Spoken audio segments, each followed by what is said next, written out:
I am Nia, 35 years old, and I just orchestrated the most satisfying federal sting operation in my family history.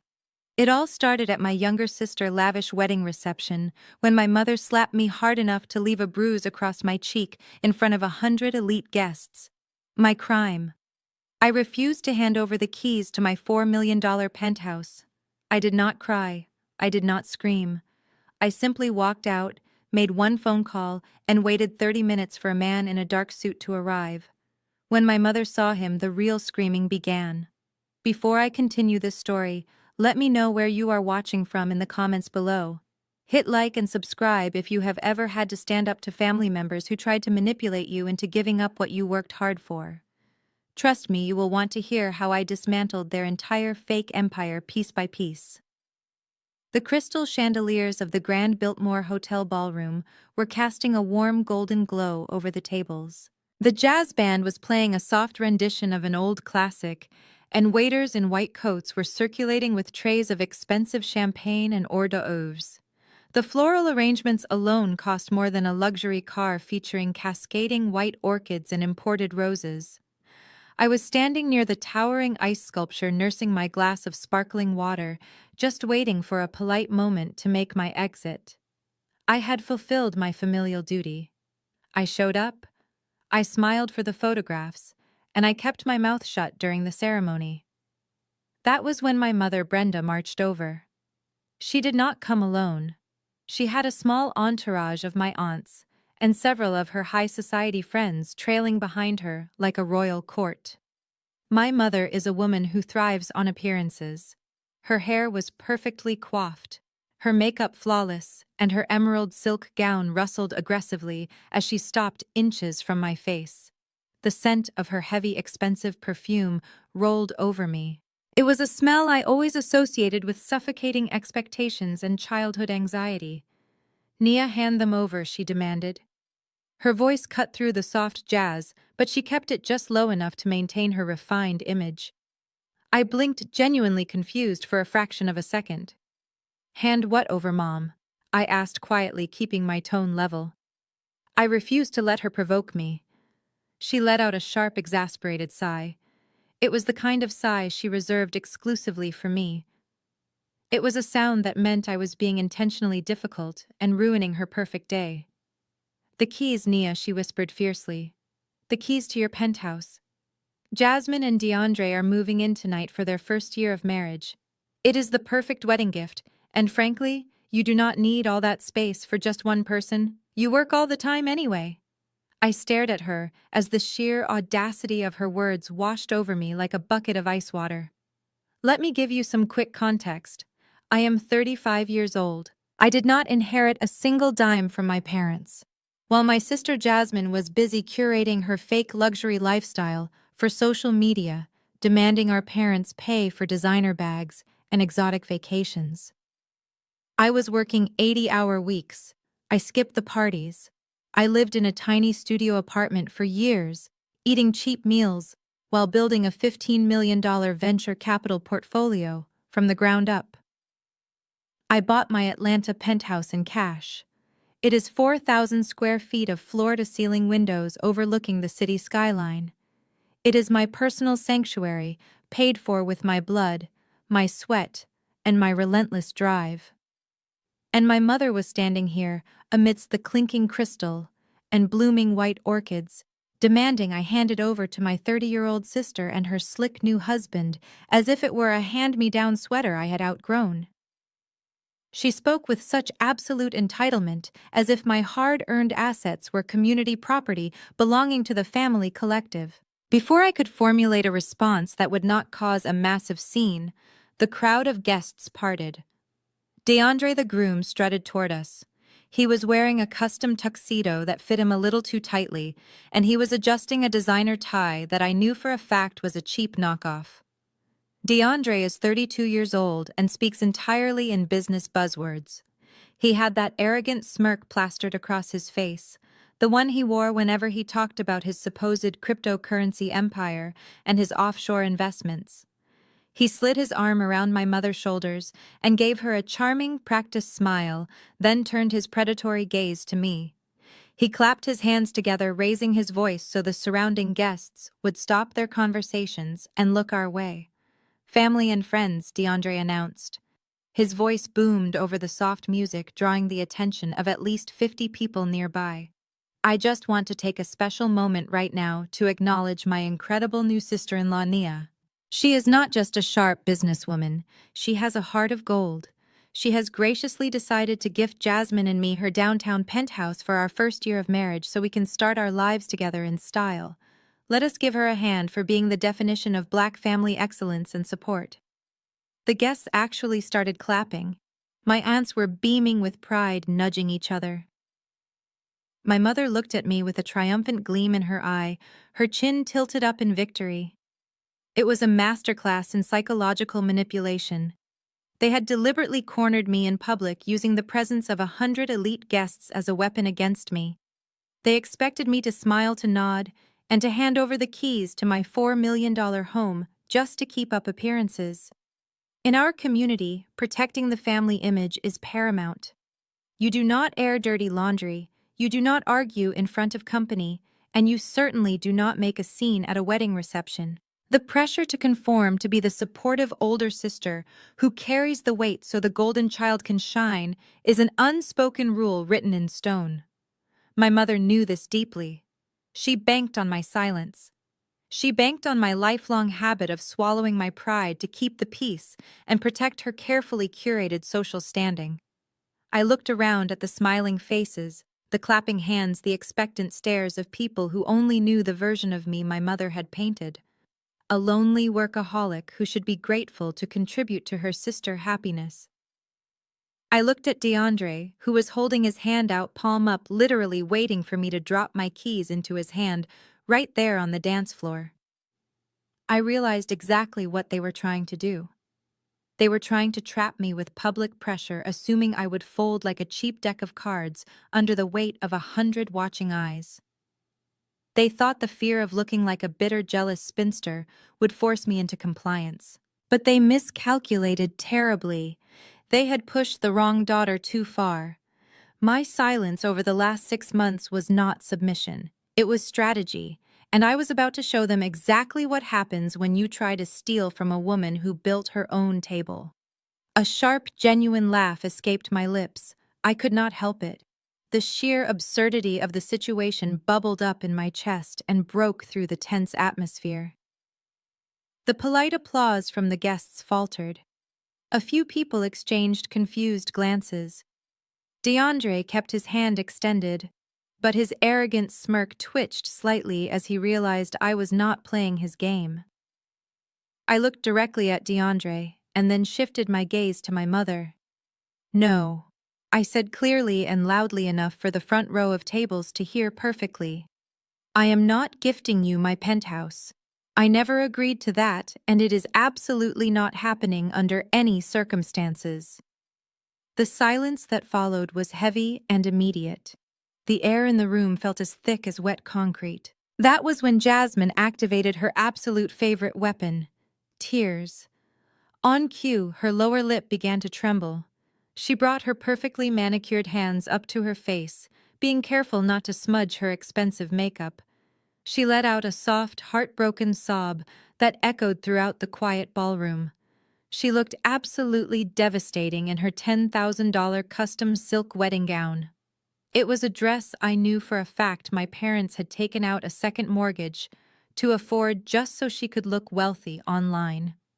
Let me paint a very clear picture of my sister for you. Jasmine is 30 years old and proudly calls herself a luxury lifestyle influencer. What that actually means is that she spends her days unboxing designer items on camera, dining at Michelin-star restaurants, and posting perfectly edited photos from 5-star tropical resorts. What her thousands of followers do not know is that she has zero actual income. She has not held a paying job since she was 22 years old. Her entire curated aesthetic is completely reliant on my parents' enablement. They fund her delusions because Jasmine fits their narrative of the perfect, glamorous daughter. She is the trophy they show off to the community, while I was always just the workhorse who quietly paid the bills in the background. Jasmine leaned into DeAndre, burying her face in his white tuxedo jacket. "Why is she doing this to me, DeAndre?" She whimpered loudly enough for everyone to catch every word. "Why does she always have to ruin my special moments? I just wanted us to be a real family." The murmurs from the crowd began immediately. I could feel the judgmental stares of my aunts and the elite guests piercing into my back. In their eyes, I was the villain. I was the cold, cruel older sister denying the beautiful bride a place to live on the happiest day of her life. That was when my father, Reginald, stepped out from the crowd. He is a tall, imposing man who spent 30 years working in corporate management. He is obsessed with order control and public perception above all else. He marched over to me, his face tight with barely controlled fury. He grabbed my arm. His grip was bruisingly tight, and he pulled me a few steps away from the center of the floor, attempting to handle me quietly. "What is wrong with you?" he hissed through gritted teeth, forcing a strained, fake smile for the onlookers who were still watching our every move. "You are embarrassing us in front of the entire community. Fix this right now.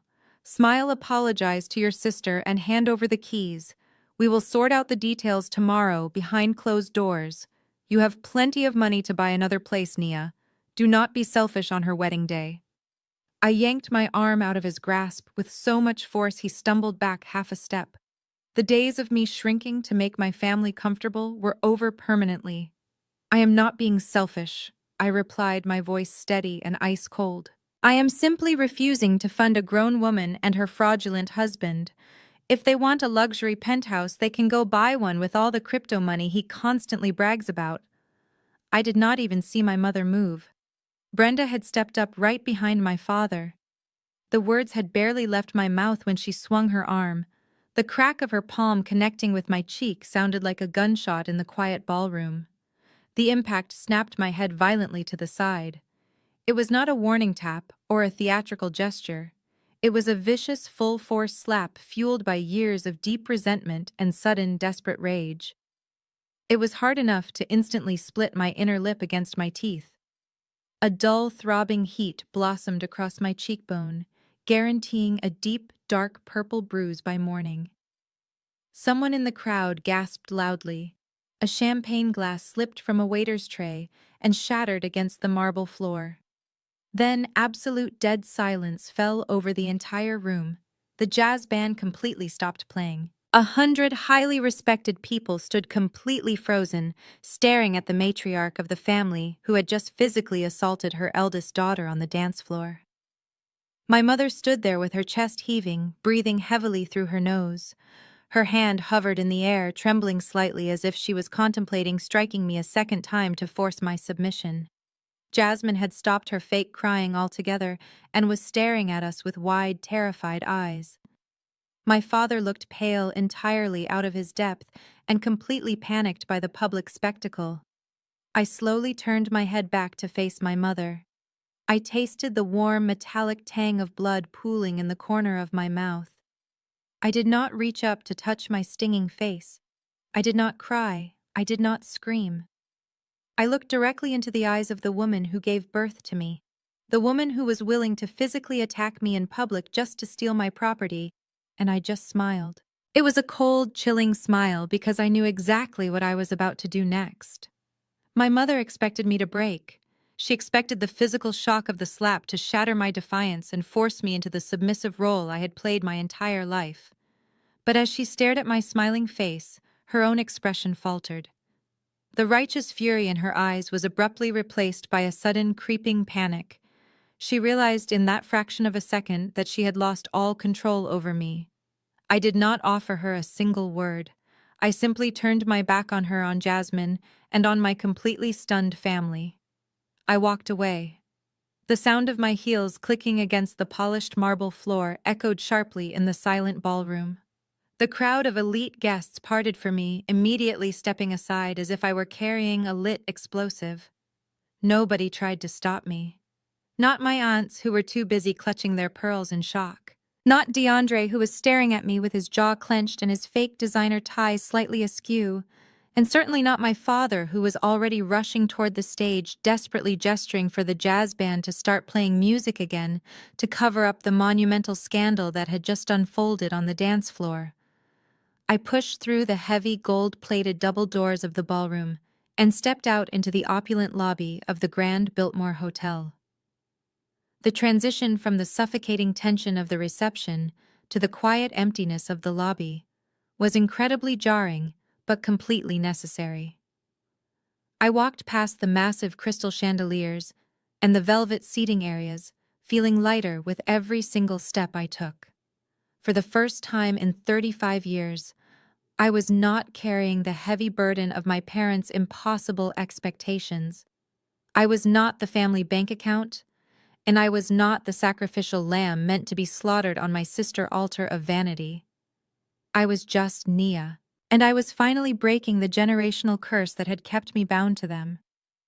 I pushed open the front glass doors, and the cool night breeze of Atlanta hit my skin.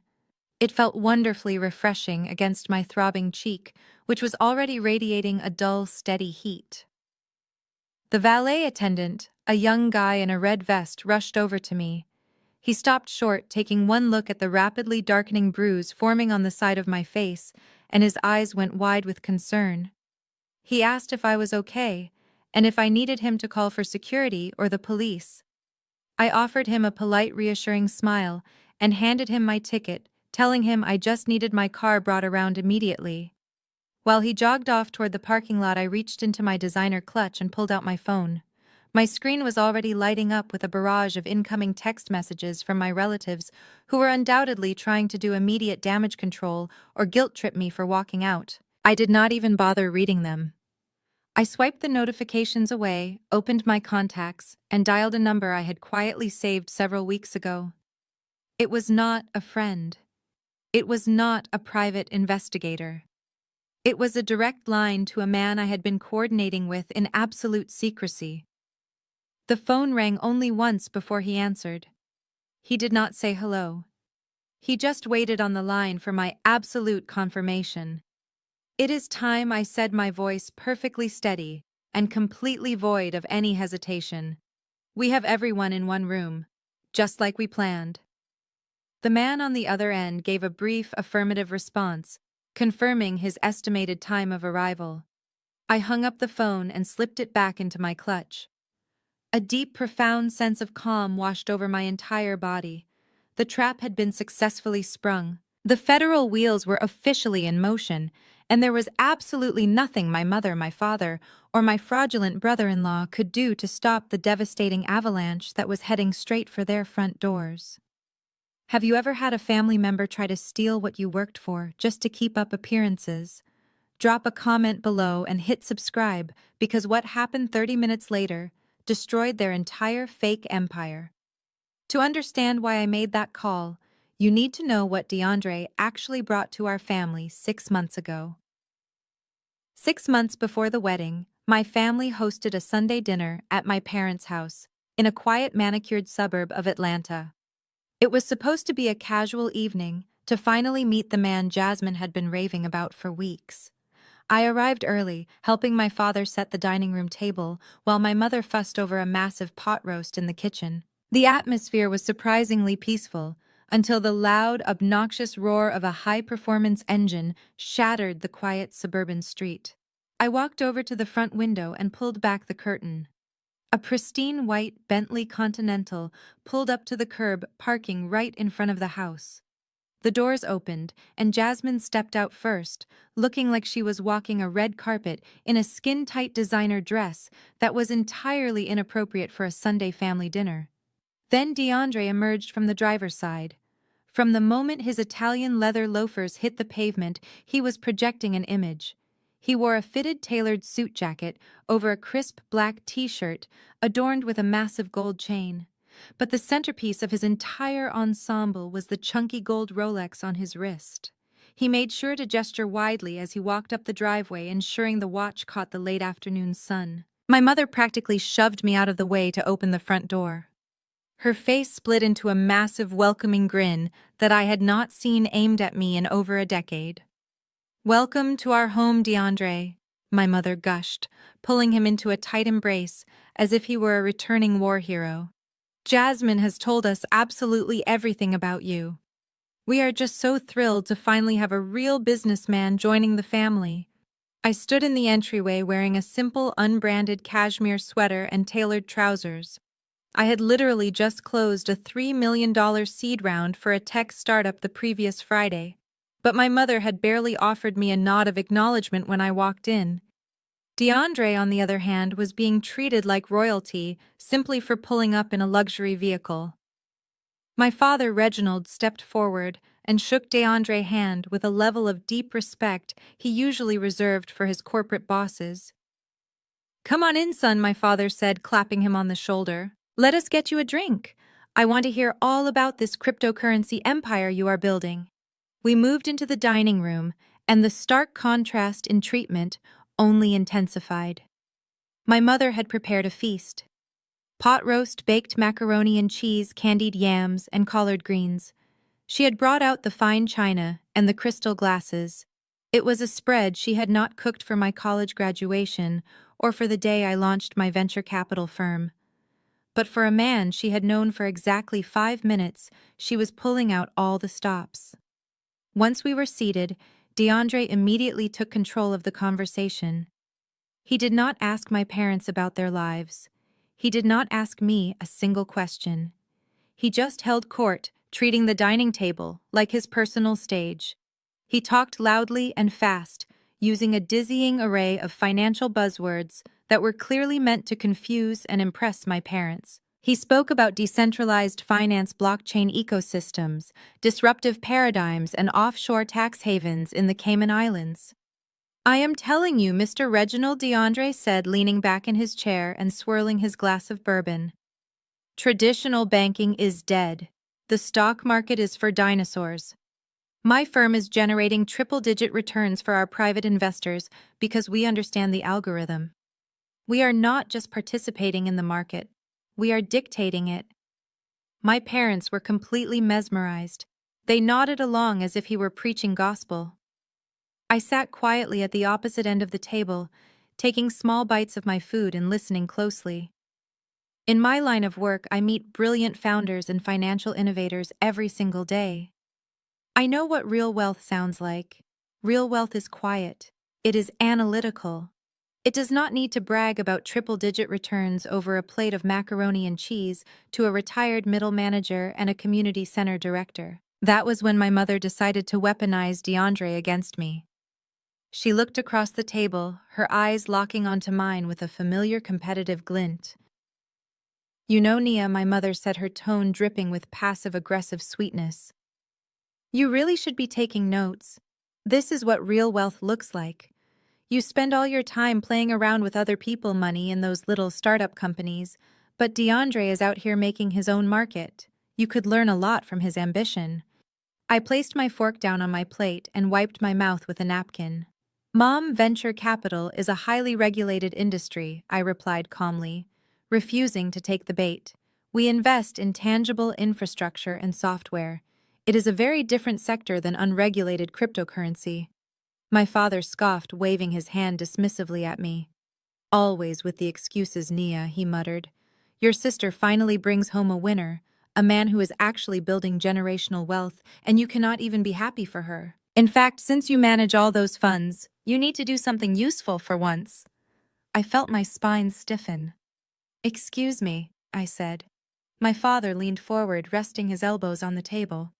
"You are always talking about your high net worth investors, those billionaires on your board. You need to set up a meeting for DeAndre. Introduce him to your angel investors. Let him pitch his crypto firm to them.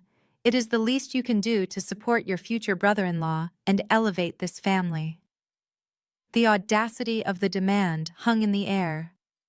I had spent 10 years building my reputation in the fiercely competitive world of venture capital. My investors trusted me because my due diligence was flawless.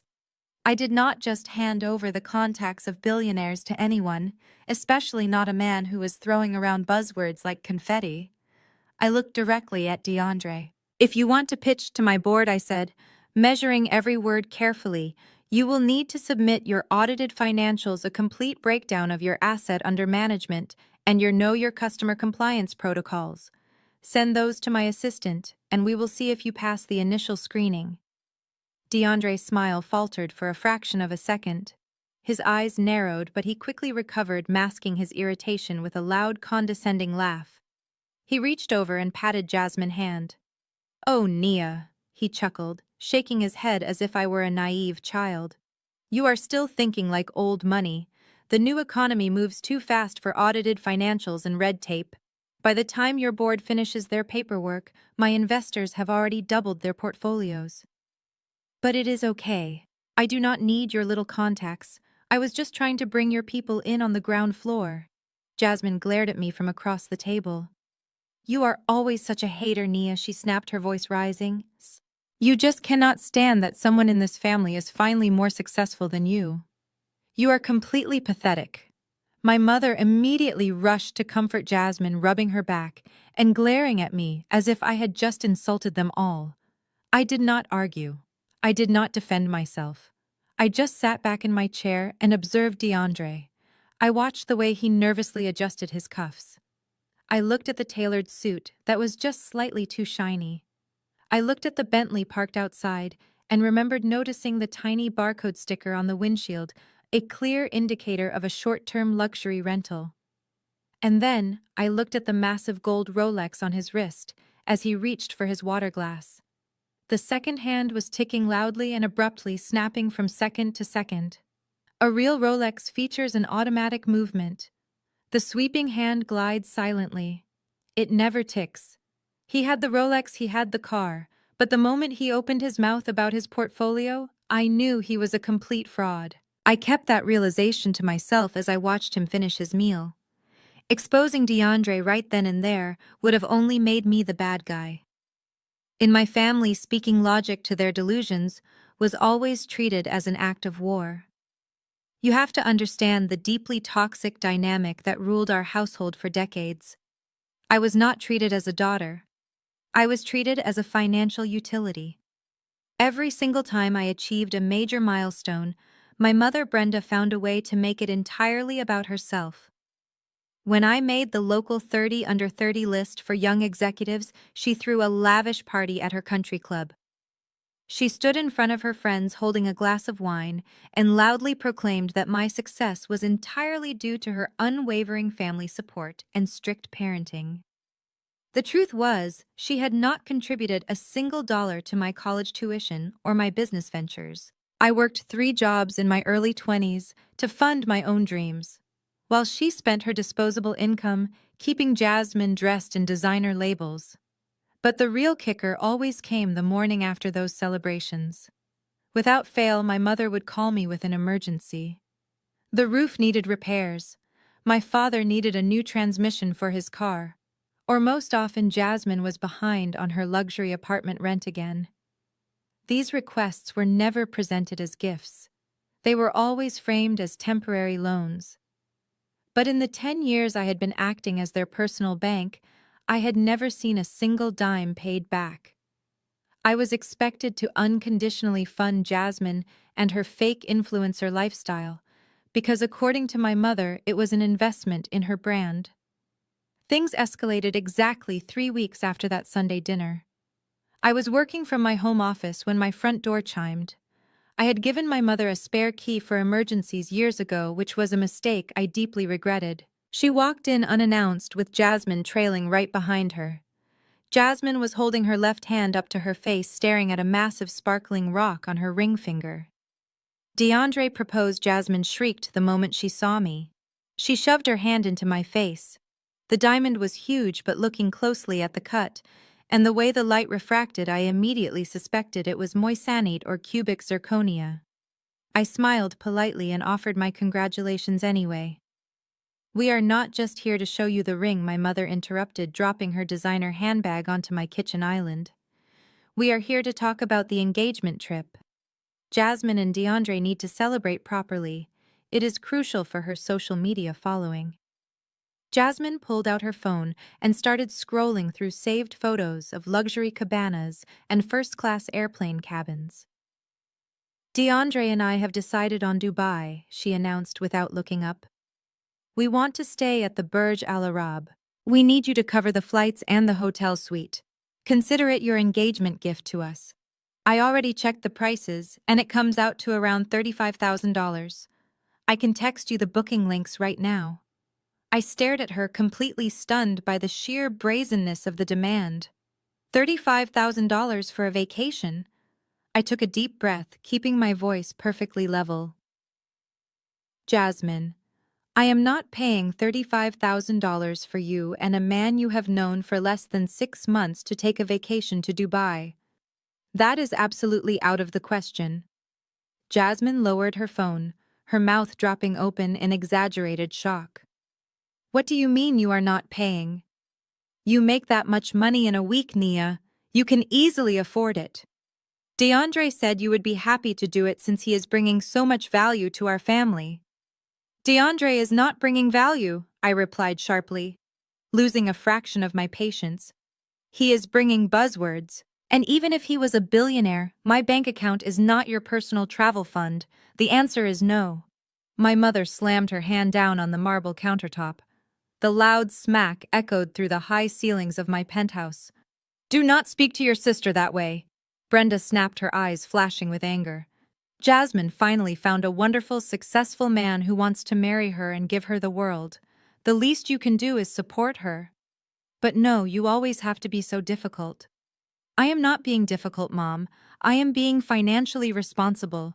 If DeAndre is so wealthy, he can pay for his own engagement trip. That is exactly your problem, Nia. My mother spat, her voice dripping with pure venom. You are so obsessed with money that you have lost all your humanity. You are just bitter. You are sitting up here in this massive empty apartment all by yourself at 35 years old with no man and no prospects. You are jealous because your younger sister is beautiful. She is in love and she is moving forward with her life, while you are just a lonely spinster playing on your computer all day. You cannot stand to see her happy. The words were meant to cut me to the bone. That was Brenda's favorite tactic. Whenever she could not manipulate me financially, she attacked my personal life, gaslighting me into believing that my independence was actually a tragic flaw. She wanted me to feel so insecure, so broken, and so desperate for her approval that I would pull out my checkbook just to prove her wrong. She wanted me to buy her love. Jasmine chimed right in, crossing her arms and looking at me with absolute pity. It is really sad, Nia. I thought you would want to be part of my joy, but I guess misery really does love company. Come on, Mom, let us go. We do not need her toxic energy ruining my special day. DeAndre will just pay for it himself out of his offshore accounts. They turned around and marched out of my apartment, slamming the heavy front door behind them. The silence returned to my home, heavy and thick. I stood in my kitchen listening to the faint hum of the refrigerator. Any other daughter might have broken down crying. Any other daughter might have chased after them, apologizing and offering to pay half just to stop the cruel insults. But I was not any other daughter, and I was completely immune to their emotional blackmail. I poured myself a glass of iced water, took a long sip, and walked calmly back to my home office. I sat down in my leather chair and woke up my computer monitors. I let them leave my house thinking they had won the argument. I let my mother feel victorious in her vicious insults, and I let Jasmine believe her fake reality was secure. But behind the scenes, I was not crying over being called a jealous spinster. I was opening a secure, encrypted channel to my lead corporate investigator. I typed out a quick message attaching DeAndre's full name and the license plate number of the rented Bentley he had driven to Sunday dinner. He had the Rolex, he had the car, but the moment he opened his mouth about his portfolio, I knew he was a complete fraud, and I was already running a deep background check on my future brother-in-law. 2 weeks after my mother and sister stormed out of my penthouse, the official engagement dinner took place. It was held at one of the most exclusive and ridiculously expensive steakhouses in the affluent Buckhead district of Atlanta. This was the kind of establishment where the lighting was kept intentionally dim, the leather booths swallowed you whole, and the menus handed to the guests did not have any prices printed on them. I arrived exactly on time, stepping out of my car and walking into the private dining room my parents had reserved. From the moment we sat down, DeAndre took complete control of the evening. He did not bother asking my parents what they wanted to eat or drink. He simply snapped his fingers to summon the headwaiter and began ordering with aggressive arrogance. He asked the sommelier for 3 bottles of vintage champagne that I knew from experience cost at least $800 each. He ordered the grand seafood tower overflowing with lobster tails and imported caviar. For the main courses, he insisted everyone get the dry-aged Wagyu tomahawk steaks along with every premium side dish on the menu. He was putting on a massive theatrical performance of wealth, and my parents were his captive, adoring audience. Throughout the dinner, Jasmine kept thrusting her left hand into the air, making sure the dim restaurant lighting caught the facets of her ring. DeAndre held court loudly, dominating the conversation with more of his empty cryptocurrency buzzwords. He talked about acquiring new servers, scaling his blockchain infrastructure, and flying out to private islands for exclusive investor summits. My father Reginald hung on to every single word, nodding seriously, as if he were receiving a masterclass in modern economics. My mother Brenda spent the entire 2 hours making pointed comments directed at me. She would take a sip of her champagne, look at my quiet demeanor, and loudly declare how wonderful it was that Jasmine had found a real provider. She kept saying it was a blessing to have a man who knew how to treat a woman to the finer things in life, implying as always that my independence was a miserable substitute for a rich husband. I just sat there cutting my steak and drinking my sparkling water. I did not engage. I knew exactly what DeAndre was doing. He was ordering the most expensive items in the building to cement his image as a high-rolling billionaire. But as the plates were cleared and the dessert plates were pushed away, I felt a familiar tension settling in my stomach. I had seen this exact scenario play out with my family 100 times before, just never on this massive financial scale. The waiter approached the table carrying a sleek black leather folder. He stepped naturally toward DeAndre, the man who had loudly ordered every premium item on the menu, and gently placed the check right next to his elbow. I watched DeAndre carefully. He did not immediately reach for the folder.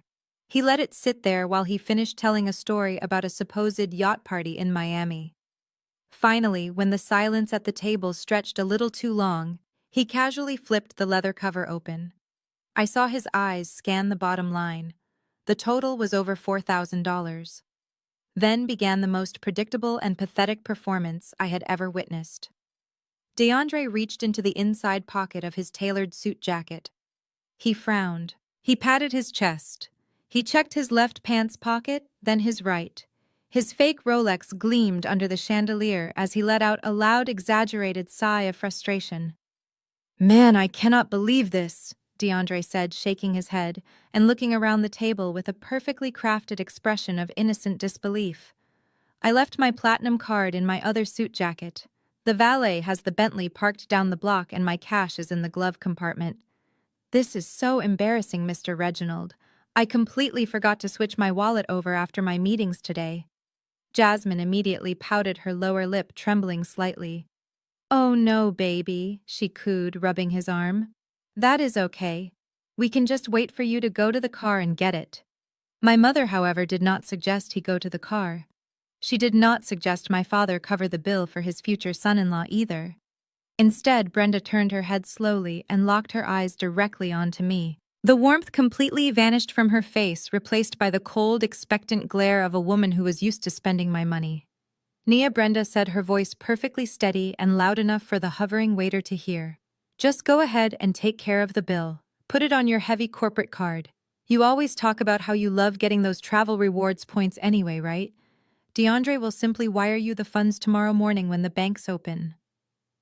I looked at my mother, then at my father, who was suddenly intensely interested in the ice cubes melting in his empty glass. Finally, I looked at DeAndre. He was leaning back in his chair, a slick, unapologetic smirk playing on his lips. He was testing me.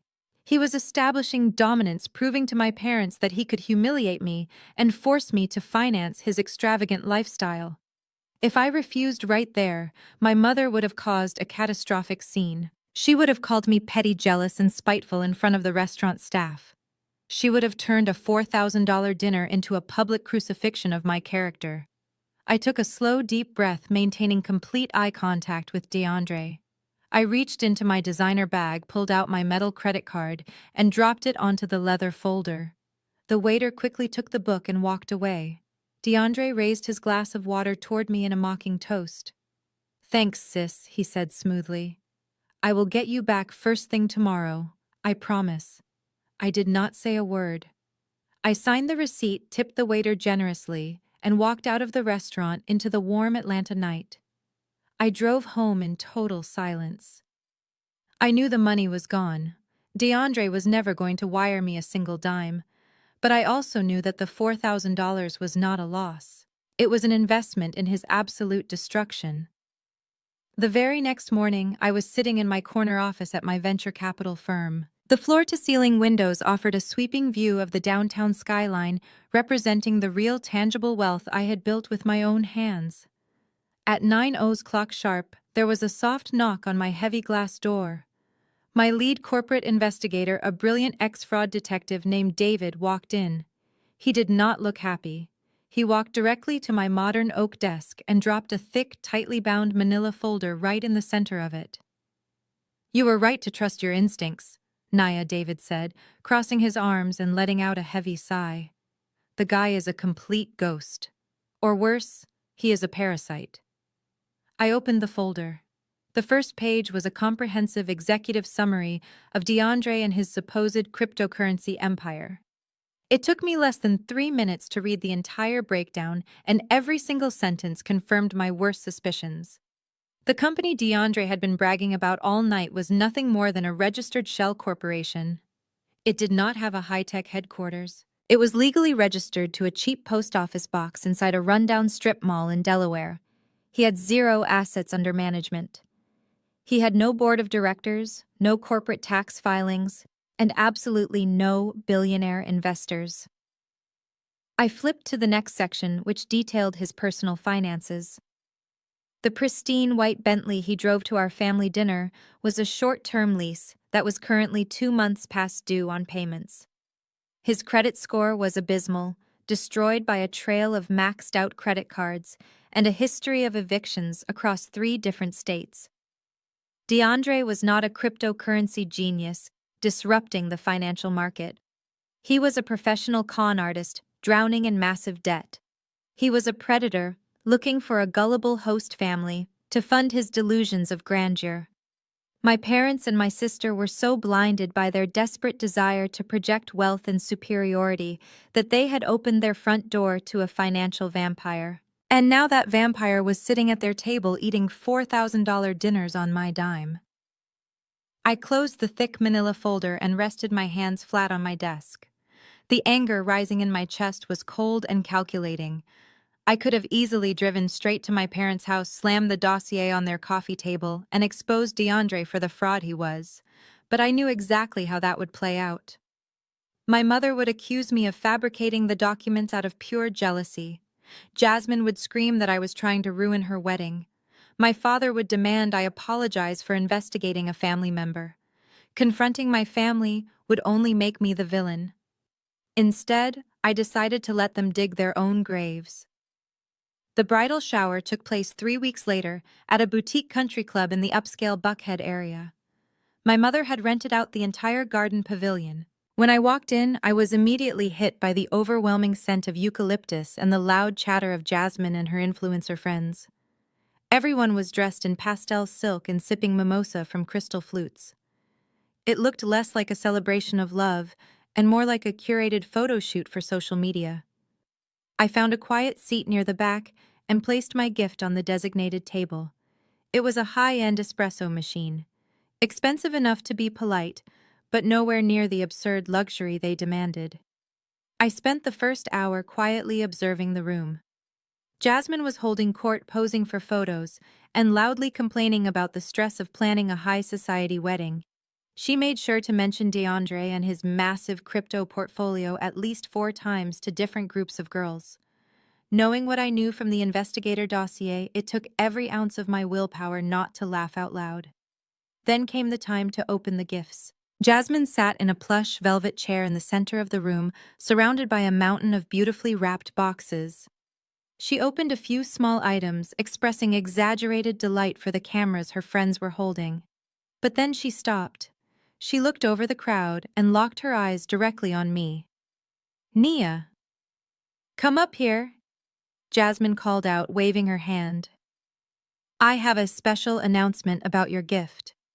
I felt a familiar knot tighten in my stomach, but I kept my face perfectly neutral. I stood up and walked toward the front of the room. The chatter died down as 50 women turned to look at me. Jasmine reached into her designer handbag and pulled out a thick cream-colored envelope. She held it up like it was an award. "Everyone," Jasmine announced, her voice bright and overly sweet. "As my maid of honor and my big sister Nia has decided to handle the most beautiful part of the wedding. She is taking care of the entire floral design. We are talking imported white orchids and cascading roses for the venue." She thrust the envelope toward me. I did not take it. I just looked down at the heavy paper. "What is that, Jasmine?" I asked, keeping my voice calm and low. "It is the final vendor invoice," she replied, her smile tightening just a fraction. $25,000. The florist needs the deposit today to secure the orchids from Holland. I told her my wealthy sister was covering it as her special contribution to my big day. The sheer audacity was breathtaking. She was using the exact same tactic DeAndre had used at the steakhouse. She was trying to corner me in a room full of her peers, using peer pressure and public expectation to extort $25,000 out of me. She expected me to take the envelope, smile for the cameras, and quietly wire the money just to avoid ruining her bridal shower. I looked at the 50 women watching us. I looked at my mother, who was standing near the mimosa bar, glaring at me with a silent warning in her eyes. Then I looked back at Jasmine. "I am not paying $25,000 for flowers, Jasmine," I said. My voice was not loud, but in the dead silence of the room, it carried perfectly. "I never agreed to that. My gift is the espresso machine on the table. You need to call your florist and cancel the order because I am not funding it." A collective gasp rippled through the room. One of Jasmine's friends actually covered her mouth in shock. Jasmine dropped her hand and the envelope fluttered to the floor. Her face turned a deep mottled red. Her carefully constructed influencer persona completely shattered. "How can you do this to me?" she cried, her voice cracking with genuine panic this time. "The wedding is weeks away. You cannot back out now. DeAndre has all his capital tied up in the new blockchain server expansion. You promised you would help me." "I did not promise you anything," I replied firmly, turning my back on her. "I suggest you scale down your expectations." Before I could take 3 steps toward the exit, I felt a hand clamp down hard on my upper arm. It was my mother. Her acrylic nails dug painfully into my skin. She did not say a word to the crowd. She just yanked me toward the heavy wooden doors leading to the country club hallway. I let her lead me out simply to get away from the staring eyes. The moment the doors swung shut behind us, Brenda unleashed a fury I had rarely seen. Her face was twisted with pure absolute rage. "Are you out of your mind?" she hissed, backing me up against the textured wallpaper. "You just humiliated your sister in front of half the community. Those girls come from the best families in Atlanta. Do you have any idea how this makes us look? It makes you look like you cannot afford the lifestyle you are pretending to live, Mom," I said, brushing her hand off my arm. "Do not you dare disrespect me," she snapped, pointing a shaking finger an inch from my face. "You are a selfish, bitter little girl. We raised you. We supported you. In our culture, you take care of your family when you make it to the top. It is called Black family loyalty, Nia. But you have no loyalty. You only care about your bank accounts and your venture capital boards." I stared at her, letting the vicious words wash over me. "Loyalty is earned." "Mom," I replied coldly, "it is not extorted. If you do not walk back in there right now and apologize," Brenda threatened, her voice dropping to a dangerous whisper, "I will personally make sure everyone in our circle knows exactly what kind of person you really are. I will ruin your reputation. I will tell the church committee, the country club board, and every family friend we have that you abandoned your own sister out of pure spite. I will isolate you so completely you will not have a single person left to call family." She thought the threat of isolation would terrify me. She thought I was still the little girl who desperately wanted a seat at her table. She did not understand that I had already built my own table and I was perfectly fine dining alone. "Go ahead," I told her, keeping my eyes locked on hers. "Tell whoever you want. But I am keeping my money." I turned on my heel and walked down the long carpeted hallway, leaving her standing there vibrating with rage. I walked out to the valet, got in my car, and drove back to my penthouse. I felt a massive sense of relief. I had finally drawn a hard line in the sand. I had survived the public confrontation and I assumed the worst was over. I thought the floral argument was the end of it until I got a notification from Equifax 2 days later. 2 days after the disaster at the country club, I was sitting in my home office reviewing quarterly reports for my venture capital firm. My phone buzzed on the desk. It was an automated text message from my credit monitoring service. I opened the application, expecting it to be a routine update on my credit score. Instead, a bright red banner flashed across the top of the screen. It was a fraud alert, notifying me of a hard credit inquiry. Someone had just attempted to open a $50,000 personal line of credit using my social security number. The lender was a high-interest digital bank known for approving large personal loans quickly.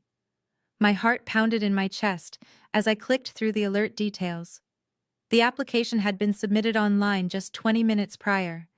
It used my legal name, my social security number, and my exact date of birth. But the contact email address was a newly created account, and the physical mailing address listed on the application was my parents' house. The realization hit me like a physical blow. Brenda. My mother had actually done it. When I refused to pay for the $25,000 floral arrangement, she did not just get angry, she decided to steal the money directly from my financial identity. I remembered back when I was 18 years old moving out to go to college. My mother had insisted on keeping a file with my original birth certificate and social security card, claiming it was for safekeeping. I had memorized the number and eventually ordered replacement documents for myself, but I never demanded the originals back. She had kept that number written down in her lockbox for 17 years, and now she was weaponizing it to fund Jasmine and DeAndre. A wave of profound disgust washed over me. In our community, there is a deeply ingrained expectation that successful children will take care of their parents. But this was not asking for help with a medical bill or a mortgage payment. This was a felony. My mother was willing to destroy my immaculate credit score and chain me to $50,000 of high-interest debt just to pay for white orchids and a luxury honeymoon for her golden child. She felt so completely entitled to my resources that she viewed identity theft as a reasonable solution to her problem. She thought she could just take out the loan, transfer the funds to Jasmine, and leave me holding the bag. Any normal daughter might have picked up the phone, called her mother, and screamed at her. I could have threatened her and demanded she cancel the application immediately. But I knew exactly how Brenda operated. If I confronted her, she would gaslight me. She would claim it was a computer glitch, or that she was just checking my rates to help me out. She would twist the narrative until I looked like the crazy one. She would cry and tell my father that I was accusing her of terrible things. So I did not call her. I did not text my sister. I did not make a single sound. I closed my laptop and picked up my phone. I dialed the fraud department of the lending institution first. I verified my identity and explicitly informed them that the $50,000 loan application was completely fraudulent. They flagged the account immediately and halted the underwriting process before a single dollar could be disbursed. Next, I contacted all three major credit bureaus, Equifax, Experian, and TransUnion. I placed a permanent security freeze on my credit profile, ensuring that no one could borrow anything in my name without my direct verbal authorization and a secondary PIN code. But stopping the loan was only the first step. I needed to protect myself legally, because I knew Brenda would not stop here. I drove downtown to the local police precinct. I walked into the station and sat down with an officer to file an official police report for identity theft. I handed over the printed screenshots of the credit inquiry, the digital application details, and the physical address used, which pointed directly to my parents' house.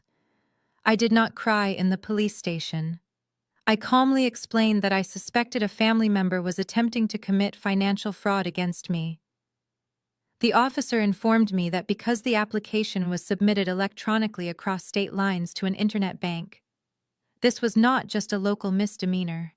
It fell under federal jurisdiction for wire fraud and aggravated identity theft. I signed the sworn statement and took my official copy of the police report. I knew that filing that document set an irreversible chain of events into motion. The police would forward the information to the federal authorities. The investigators would pull the Internet Protocol address from the application.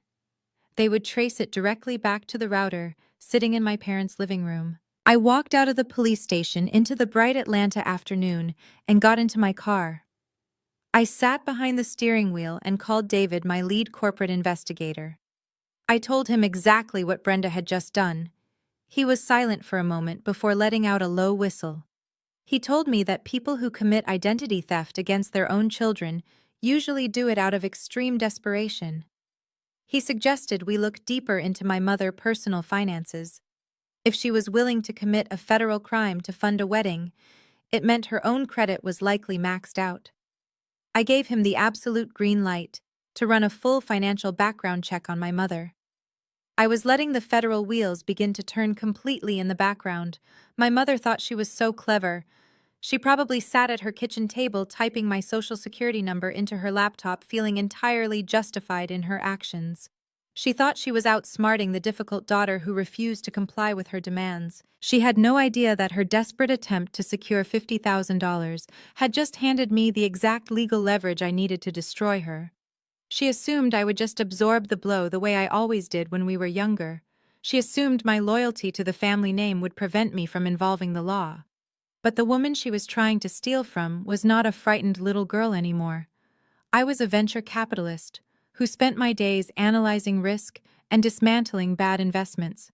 My family had become a toxic liability, and I was officially cutting my losses.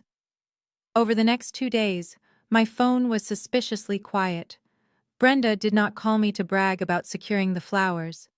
Jasmine did not post any new updates about her lavish honeymoon plans. I knew exactly why. They had received the rejection notice from the bank. They had realized the credit line was blocked and the money was not coming. I could only imagine the absolute panic setting in at their house. The wedding was rapidly approaching and they were completely out of funds. DeAndre was a fraud. Jasmine was broke and Brenda had just failed at committing identity theft. The walls were closing in on them. I went about my business attending board meetings and closing deals, acting as if nothing had happened. I was waiting for their next move, because a cornered animal is always the most dangerous. I knew my mother was desperate, but I was about to find out just how deep her desperation went. Exactly 3 days after the identity theft attempt, my assistant buzzed my intercom. Her voice sounded slightly hesitant as she informed me that my father was standing in the lobby demanding to see me without an appointment. I told her to send him back. I leaned back in my leather chair and waited, watching the heavy glass door of my corner office. I knew my father was not here to apologize for my mother. Reginald does not apologize. He manages situations. And right now his situation was rapidly spiraling out of control. The door swung open and my father walked in. He was wearing his usual golf polo and slacks, but he looked exhausted. The polished, confident aura he always carried around his country club friends was entirely gone. He closed the door behind him, blocking out the quiet hum of my venture capital firm, and sat down heavily in one of the guest chairs across from my desk. He did not ask how I was doing. He did not ask about my business. And he certainly did not mention the fact that his wife had just committed a federal crime by trying to steal my financial identity. Instead, he opened his leather briefcase and pulled out a thick stack of papers bound by a black clip. He slid the documents across my glass desk until they stopped right in front of my keyboard. I looked down.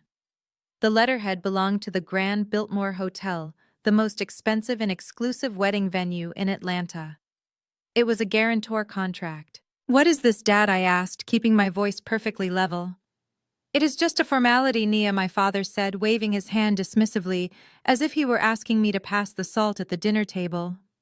"DeAndre has a minor liquidity issue. His offshore funds are temporarily tied up in a massive blockchain transition. The venue needs the final payment today, or they are going to cancel the entire reservation and release the date. They just need a domestic guarantor on file to secure the booking. You just need to sign the bottom line and provide your corporate account details as collateral." I stared at the paperwork, and then I looked up at my father. The absolute audacity of the request was staggering. "I want you to understand exactly who my father is. Reginald is the ultimate enabler. For my entire life, he has acted as the peacekeeper in our toxic household, which really just meant he expected me to absorb all the damage to keep my mother calm. He values the family image and our social standing above all else, including my personal safety and financial security." Whenever Brenda lashed out or Jasmine demanded the impossible, it was always my father who pulled me aside and told me to be the bigger person. He constantly sacrificed my well-being on the altar of public perception. "Are you completely out of your mind?" I asked softly, leaning forward and resting my forearms on the desk. "You came to my office after what Mom tried to do 2 days ago, to ask me to co-sign a financial contract for a man who is actively lying to you." My father stiffened, his jaw clenching. "I do not want to hear your dramatic accusations, Nia. Your mother made a simple mistake online. She was trying to check some pre-approval rates to help you out and the system flagged it. You are blowing things entirely out of proportion by locking your credit down."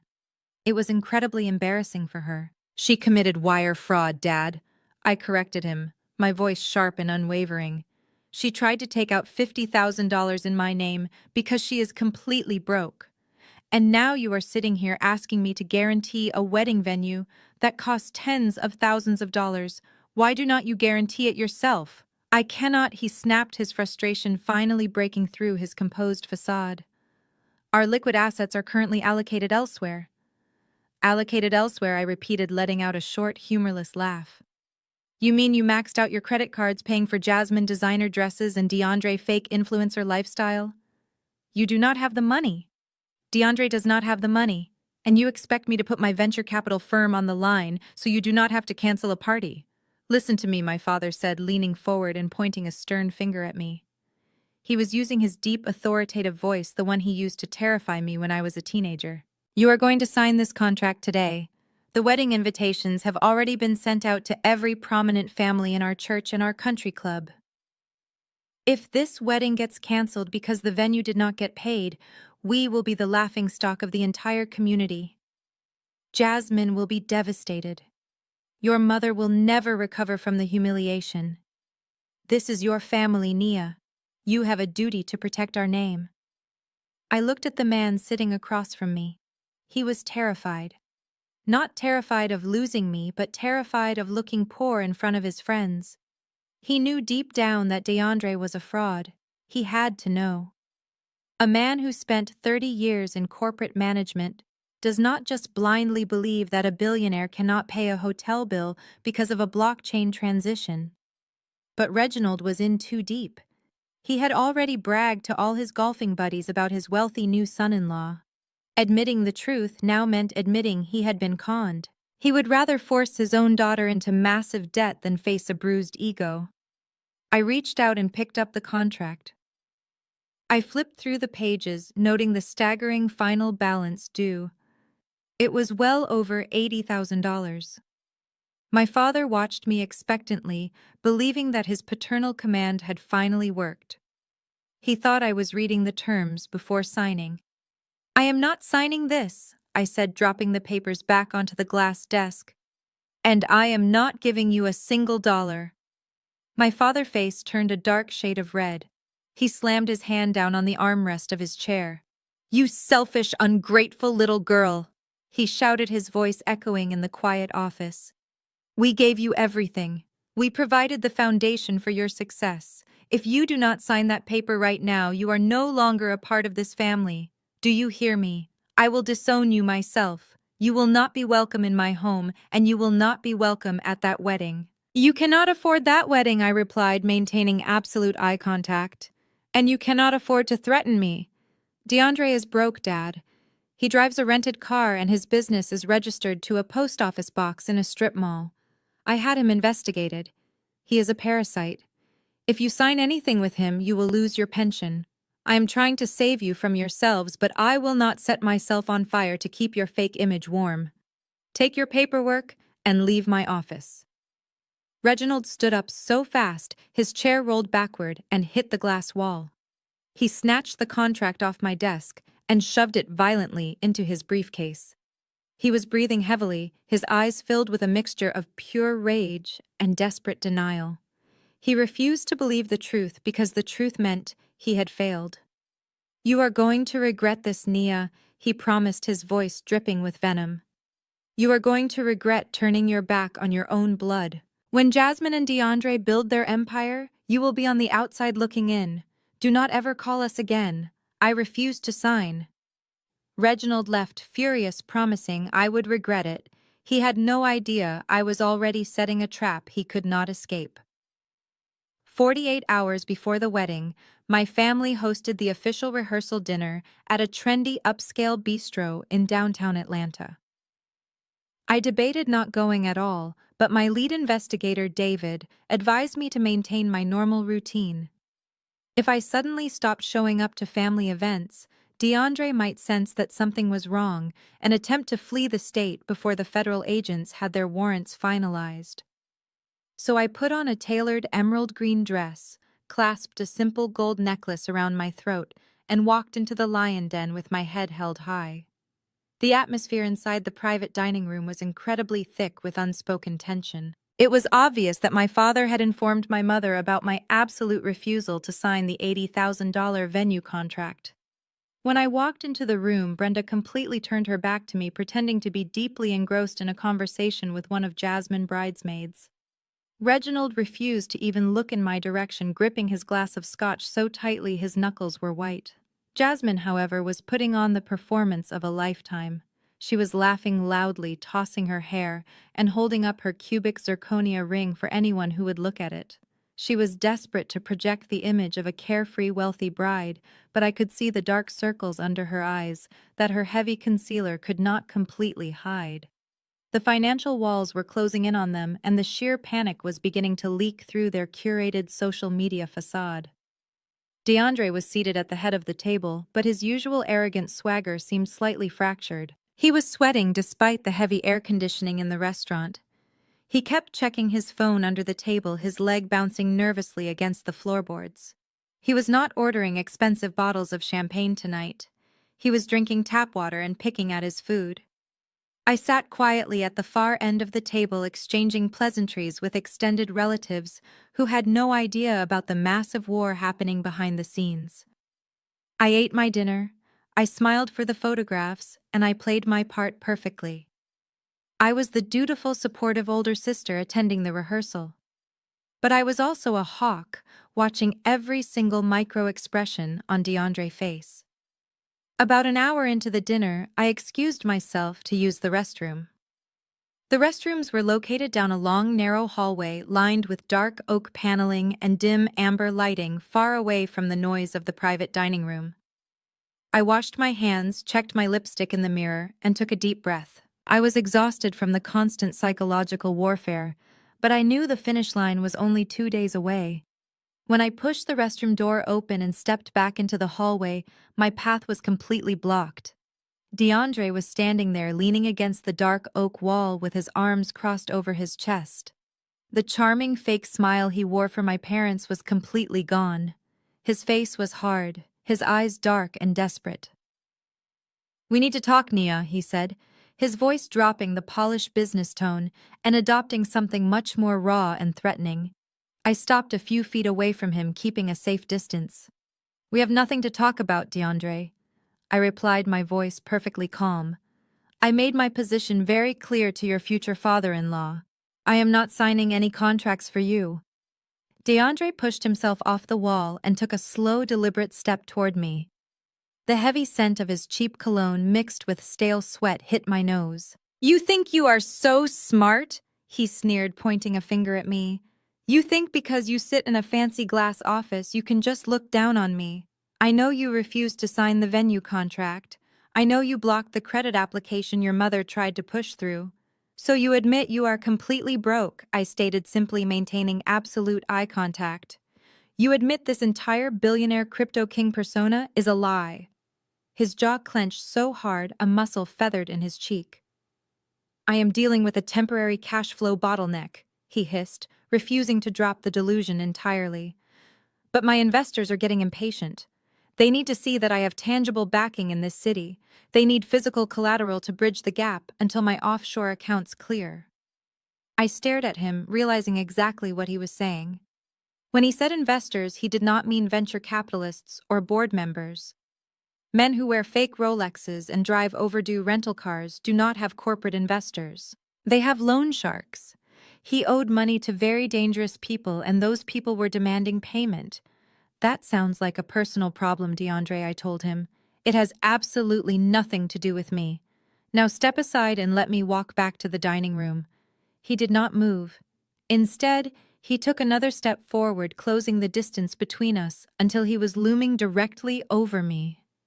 He placed his large hands flat against the wall on either side of my shoulders, trapping me in the narrow space. It was a classic intimidation tactic designed to make me feel small and physically vulnerable. "You are going to listen to me very carefully," he whispered, his voice trembling with a mixture of rage and sheer panic. "Tomorrow morning you are going to call your lawyers. You are going to draft a quitclaim deed for your downtown penthouse, and you are going to sign the property over to me and Jasmine. I will use the deed to secure the funding I need to keep my people happy. Once my account's clear, I will transfer the property back to you." I actually let out a short, genuine laugh. "You want me to give you the deed to my $4 million home so you can hand it over to loan sharks?" I asked, shaking my head. "You are completely delusional." His eyes flashed with sudden, violent anger. "Do not laugh at me." He spat, his face inches from mine. "You have no idea who you are dealing with, Nia. The people I owe money to do not play by corporate rules. They do not send strongly worded emails. If I do not give them collateral before this wedding, they are going to come looking for it. And I know exactly where your little venture capital firm is located. I know where you live. I know people who can make your life incredibly difficult. People who can make sure you never close another business deal in this city again." He was explicitly threatening my safety and my business. He was trying to terrorize me into signing away my life savings to cover his fraudulent debts. Any other woman might have panicked. Any other woman might have agreed just to get out of that dimly lit hallway safely. But I did not flinch. I looked him dead in the eye and let the silence stretch between us. I wanted him to feel the absolute void of fear in my response. "Are you threatening me, DeAndre?" I asked, my voice dropping to a cold, hard whisper. "Are you threatening to send criminals to my home if I do not give you my property?" "I am telling you to be a good sister," he replied, a nasty smirk creeping back onto his face as he thought he had finally gained the upper hand. "I am telling you to protect your family, because if you do not cooperate, things are going to get very ugly for everyone. Now go back to that table, smile at your mother, and get that paperwork ready for tomorrow." He pushed himself away from the wall, violently adjusting the lapels of his suit jacket. He gave me one last look of absolute disgust before turning his back and walking down the hallway toward the dining room, confident that he had just terrified a helpless woman into submission. I stood in the hallway alone, the amber light casting long shadows against the oak panels. I took a deep breath, letting the adrenaline slowly recede from my veins. DeAndre thought he had just won the ultimate victory. He thought he was intimidating a helpless woman who would cower under the threat of violence. He did not know I was recording the entire conversation on my Apple Watch. I walked out of the bistro and handed my valet ticket to the attendant.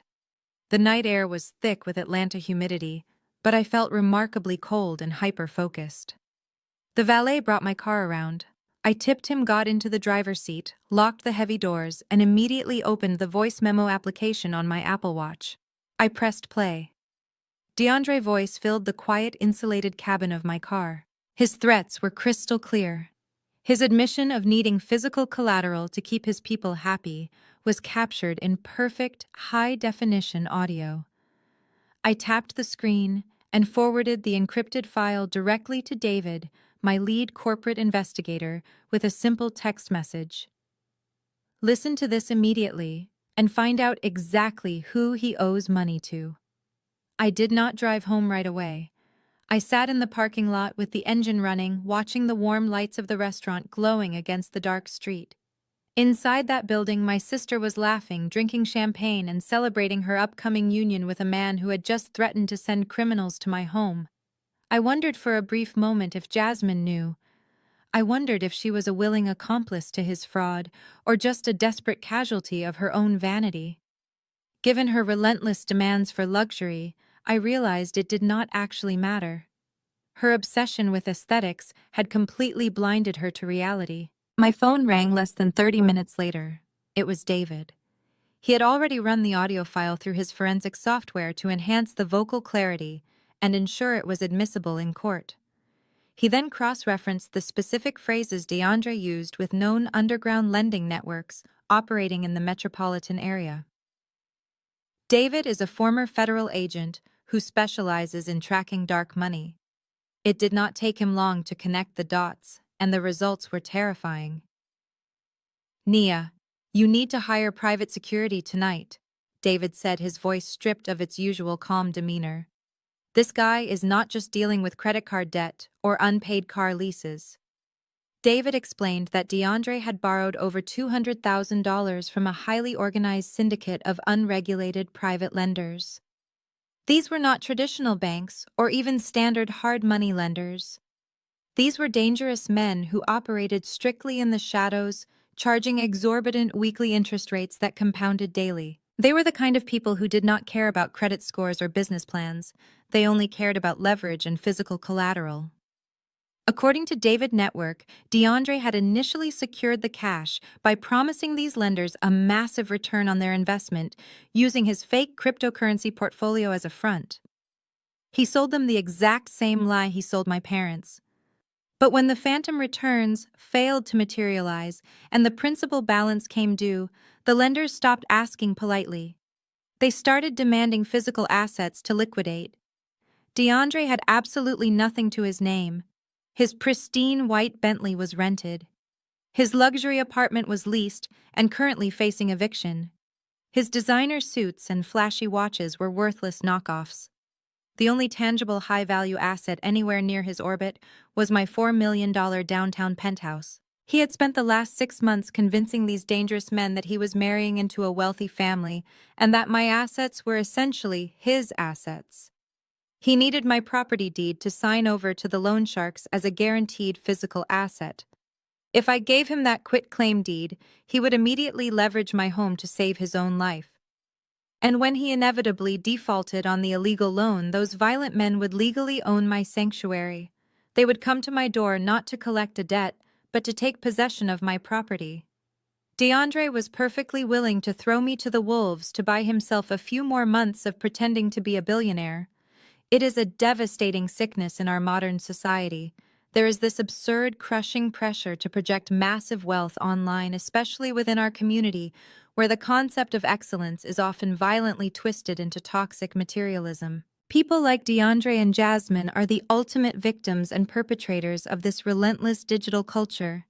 They are so deeply obsessed with curating a life of absolute luxury that they are willing to push themselves into total financial ruin just to get validation from complete strangers on the internet.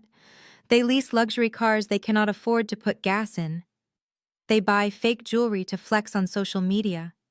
They go into massive debt to sit in VIP sections of nightclubs just so they can post a 10-second video holding a bottle of expensive champagne. And when the bill finally comes due, when the illusion starts to crack, they do not scale back. They do not humble themselves and admit they are broke. They double down. They become desperate. They start lying, manipulating, and stealing from the people closest to them just to keep the lights on in their fake castle. Jasmine was willing to let our parents drain their entire retirement accounts for a single day of wearing a $10,000 dress. DeAndre was willing to threaten my life and steal my home. They were drowning in a shallow pool of their own making, and they were desperately trying to pull me under the water with them. Their entire existence was a carefully constructed lie, built on a foundation of massive debt and psychological manipulation. I told David to compile absolutely everything. The audio recording the loan shark connections, the rented assets, the shell companies registered to post office boxes. We were building an ironclad, unassailable case for the federal authorities. I wanted DeAndre locked away in a federal penitentiary where he could not defraud or threaten anyone else ever again. I felt a cold sense of absolute resolve. But as David was tracking the flow of the very little actual money DeAndre had moving through his various accounts, he noticed a strange, glaring anomaly.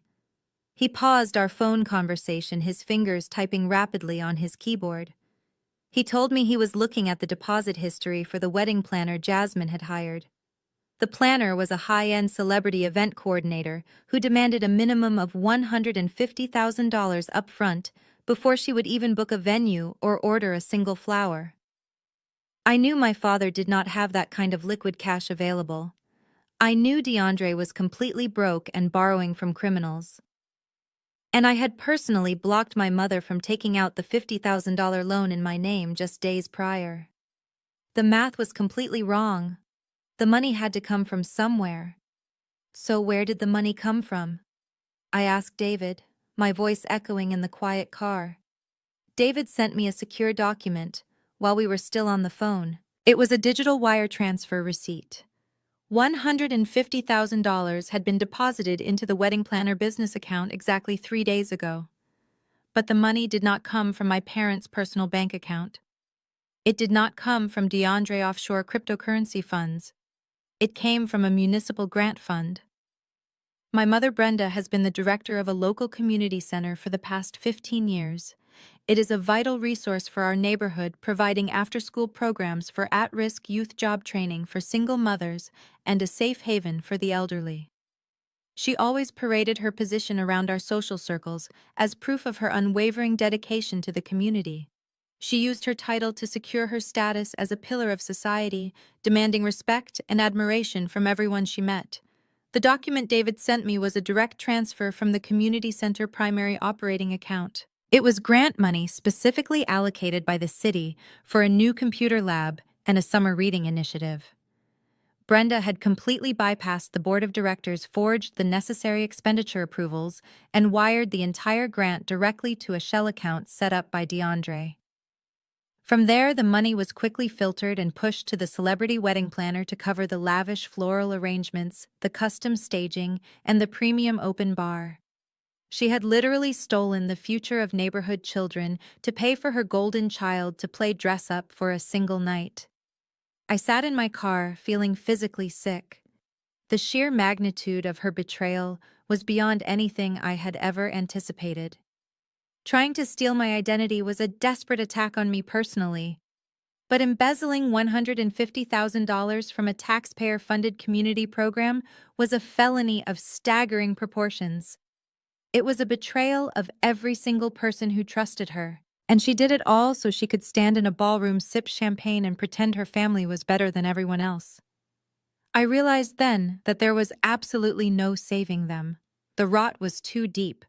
My family was not just toxic, they were a fully functioning criminal enterprise operating under the guise of suburban respectability.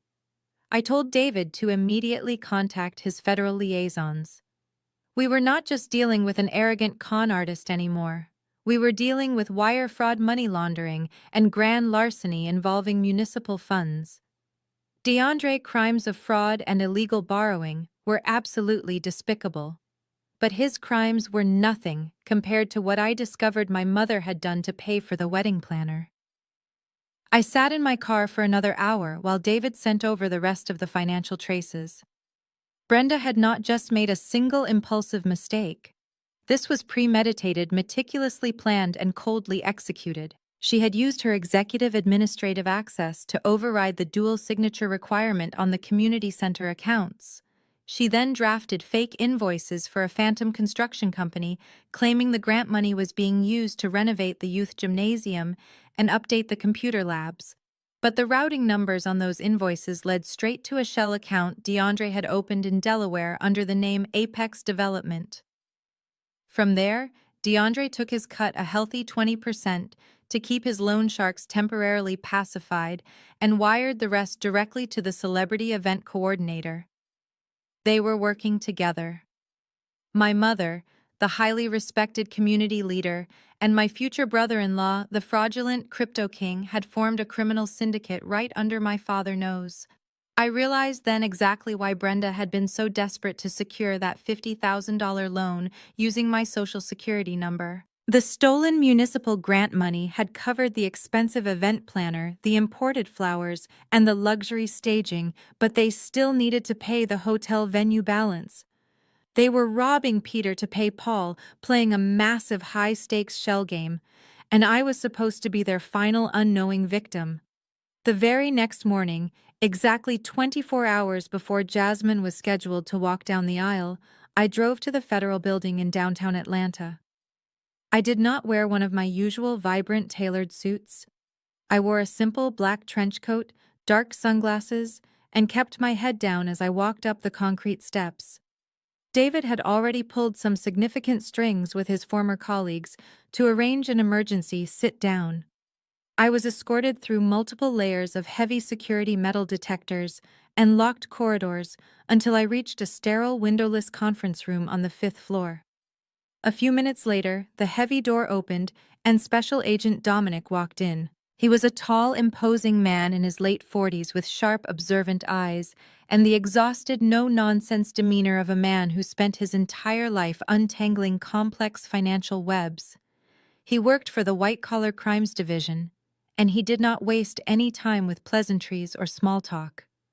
I reached into my leather tote bag and placed the massive manila folder on the cold metal table between us. It contained absolutely everything. The enhanced audio recording of DeAndre threatening my life in the restaurant hallway, the paper trail of the rented luxury assets, the shell company registrations, and the undeniable bank routing numbers proving my mother had embezzled municipal funds. Agent Dominic sat down, opened the file, and began flipping through the pages. I sat silently and watched his expression shift from routine professional interest to absolute hardened focus. When he reached the section detailing the stolen community center funds, he stopped. He let out a harsh breath and read the page a second time. He looked up at me, his eyes locking onto mine, and asked if I fully understood the extreme severity of what I was handing over to the federal government. He told me in a very calm, level voice that once this officially entered the system, there was absolutely no pulling it back. There would be no family mediation, no quiet out-of-court settlements, and no sweeping this under the rug to protect the family name. My mother would be facing serious federal prison time for grand larceny and wire fraud. DeAndre would be facing extortion, money laundering, and federal fraud charges. I looked him dead in the eye and told him I understood perfectly. I told him my mother stopped being my family the moment she stole from neighborhood children to pay for a luxury party. Dominic nodded slowly, closing the folder and folding his large hands on top of it. He explained the logistical nightmare of taking down a multi-layered fraud case involving multiple suspects. They had more than enough hard evidence to secure the arrest warrants for both Brenda and DeAndre by the end of the day. A federal judge would sign off on this immediately. But executing those warrants presented a massive flight risk. DeAndre was already in deep with extremely violent underground lenders. If he caught even a whisper that the federal authorities were looking into his shell companies, he would bolt. He had absolutely nothing tying him to Atlanta, except a fake billionaire persona and a leased apartment he was about to be evicted from. If the agents went to his apartment and missed him, he would disappear into the wind. Furthermore, if they arrested Brenda at her community center office, my father would immediately call DeAndre in a panic, tipping him off. They needed absolute total containment. They needed a scenario where both targets were guaranteed to be in the exact same location, completely unaware of what was coming, and surrounded by enough witnesses to prevent any sudden violent outbursts or desperate escape attempts. I leaned forward, resting my elbows on the table. I told Agent Dominic that I had the perfect solution. Tomorrow evening at exactly 7:00 my entire family would be gathered at the Grand Biltmore Hotel for the wedding reception. DeAndre would be there wearing his tailored tuxedo. Brenda would be there in her expensive emerald silk gown. They would be surrounded by 100 of the most elite, influential people in our local society. They would be drinking expensive champagne, posing for professional photographs, and completely intoxicated by their own false sense of superiority and success. It was the ultimate trap. There were only two main exits from the grand ballroom, and the valet parking structure was a completely enclosed concrete grid. They would have nowhere to run and nowhere to hide. Agent Dominic stared at me for a moment before a slow, tight smile spread across his face. He agreed. It was a bold move, but tactically it was perfectly sound. He pulled a digital tablet out of his briefcase and pulled up a structural map of the Grand Biltmore Hotel. We spent the next hour meticulously charting the entry points and coordinating the timing. He told me he would have a team of plainclothes undercover agents positioned in the hotel lobby and local police units securing the perimeter of the building by 6:30 in the evening. But there was one crucial detail left. Dominic needed someone on the inside. He needed someone to visually confirm that both targets were physically present in the ballroom before his tactical team breached the heavy doors. He needed an absolute visual confirmation to prevent a massive public relations disaster just in case DeAndre got cold feet and failed to show up. I volunteered without a single second of hesitation. I told him I would attend the wedding exactly as planned. I would put on my dress, I would smile for the cameras, and I would play my part flawlessly. I would endure whatever passive-aggressive insults my family threw at me throughout the day. And when the time was absolutely right, I would step outside the ballroom and make the phone call to signal his team. Dominic asked if I was worried about my own physical safety being in the room when the raid happened. I told him the only thing I was worried about was missing the look on their faces when the federal agents walked through those doors. I walked out of the federal building an hour later feeling an incredible surge of power and absolute clarity. For 35 years, I had been the scapegoat. I had been the punching bag, the endless ATM, and the silent, obedient daughter who was expected to absorb their toxic behavior to protect a fake image. But as I stepped into the bright, warm Atlanta sunlight, I was none of those things anymore. I was the quiet architect of their total downfall. The wedding wasn't going to be a celebration. It was going to be a federal sting operation. The morning of the wedding arrived with a thick, humid heat that settled heavily over the city of Atlanta. I woke up in the quiet sanctuary of my penthouse, poured myself a cup of black coffee, and stood by the floor-to-ceiling windows watching the sunrise. I felt incredibly calm. There was no anxiety, no guilt, and no lingering sense of familial obligation. Today was the day the generational curse would finally be broken. I took a long shower, put on my oversized silk robe, and called for a private car to take me to the Grand Biltmore Hotel. When I pushed open the double doors to the executive bridal suite, I was instantly hit by a wall of chaotic noise and the overwhelming scent of expensive hairspray and mimosas. The suite was massive, featuring panoramic views of the downtown skyline, plush velvet seating, and crystal chandeliers. There were at least 5 professional hair and makeup artists rushing around, carrying ring lights and expensive cosmetic cases. Empty bottles of premium champagne were scattered across the marble countertops, alongside trays of imported pastries and fresh fruit. It looked exactly like a scene out of a reality television show about the ultra-wealthy. But as I stood in the doorway taking it all in, my stomach turned. I was not looking at luxury. I was looking at a crime scene. Every single makeup brush, every sip of champagne, and every silk robe in this room was paid for by the stolen futures of the children at my mother community center. I had barely taken 2 steps into the suite before the passive-aggressive microaggressions began. My Aunt Denise, my younger sister, practically intercepted me near the doorway. She was already dressed in her tailored mother of the bride adjacent outfit, holding a half-empty champagne flute. "Nia, you finally made it," Aunt Denise said, offering me a tight, painfully fake smile. "Your mother was starting to worry you might not show up at all after all the unnecessary stress you have put her through this week. She has been an absolute wreck trying to pull this beautiful day together without your support. It is a shame you could not just put your pride aside for your own sister." I did not defend myself.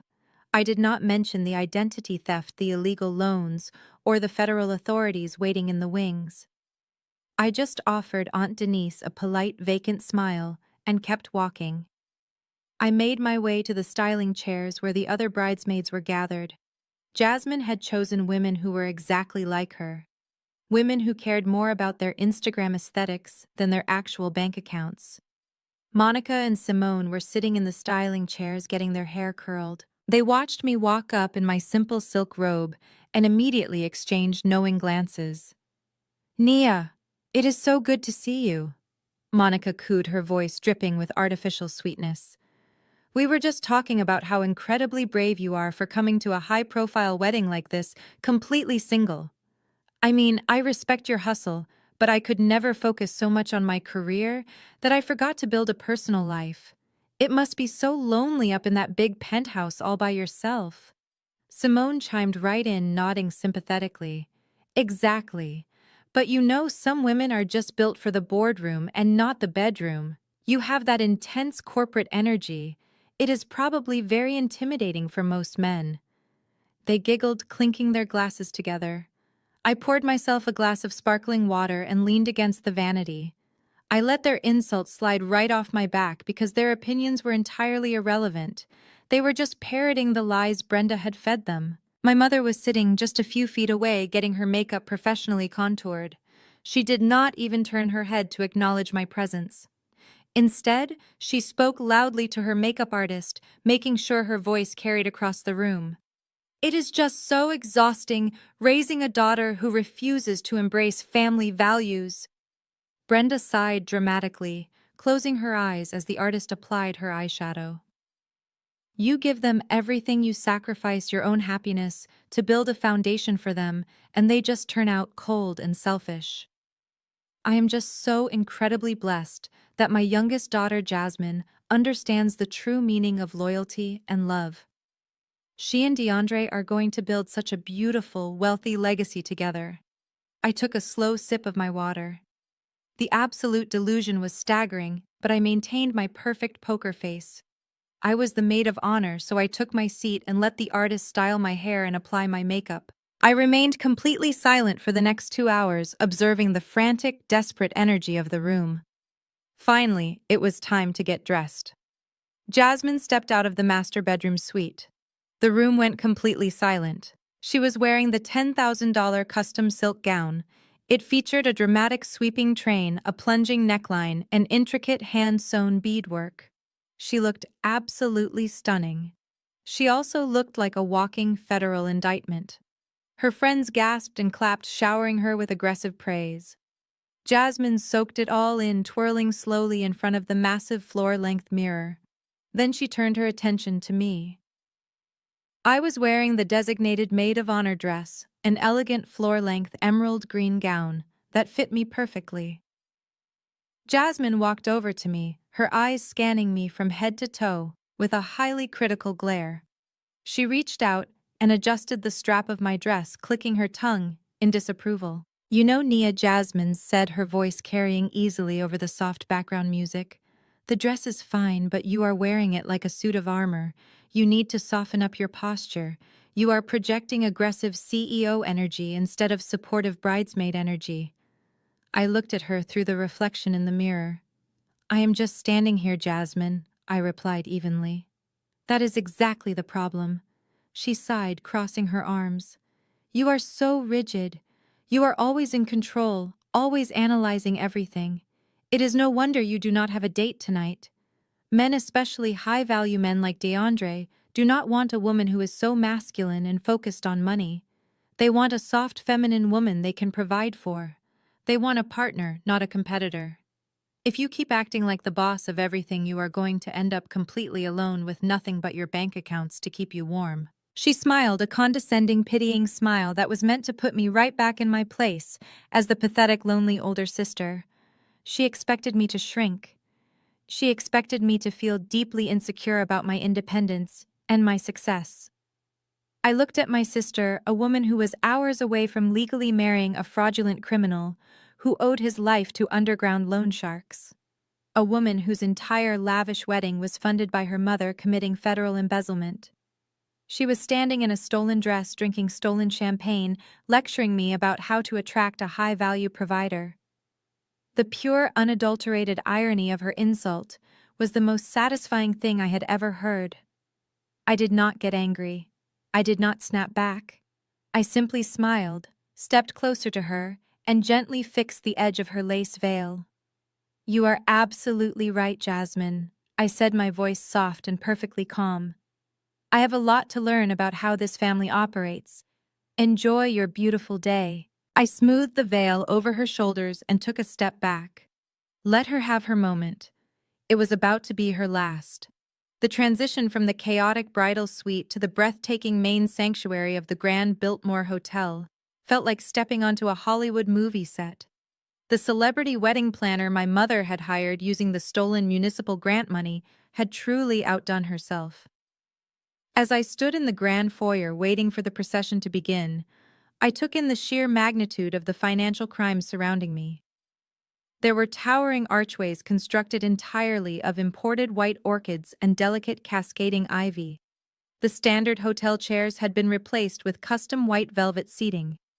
A professional string quartet was positioned on a raised velvet platform, playing a hauntingly beautiful classical arrangement. Soft amber lighting was perfectly calibrated to cast a warm, romantic glow over the faces of the 100 elite guests who were taking their seats. Every single detail screamed limitless wealth. Every single detail was completely paid for by the after-school programs and summer reading initiatives of the children in my mother community center. The procession began. As the maid of honor, I was the last to walk down the aisle before the bride. I stepped through the massive oak doors and began my slow, measured pace down the white silk runner. I kept my posture perfectly straight and my expression entirely neutral. I looked out over the sea of faces. I saw the prominent members of our church, the local politicians my mother aggressively networked with, and the wealthy country club families she was so desperate to impress. They were all watching me with polite smiles, completely oblivious to the fact that they were attending a fully funded crime scene. I reached the front and took my place on the slightly elevated altar. Then the string quartet shifted their melody to the traditional bridal chorus. The heavy oak doors at the back of the sanctuary swung open and Jasmine appeared. She walked down the aisle with my father Reginald linking their arms. My father had his chest puffed out, projecting the image of the proud, wealthy patriarch, giving away his precious daughter to a billionaire tycoon. Jasmine was beaming, working the room perfectly. She paused just long enough at certain intervals to ensure the 3 different professional videographers captured her best angles, but the real performance was happening right across from me. I looked over at DeAndre. He was standing at the center of the altar, wearing his tight custom tuxedo.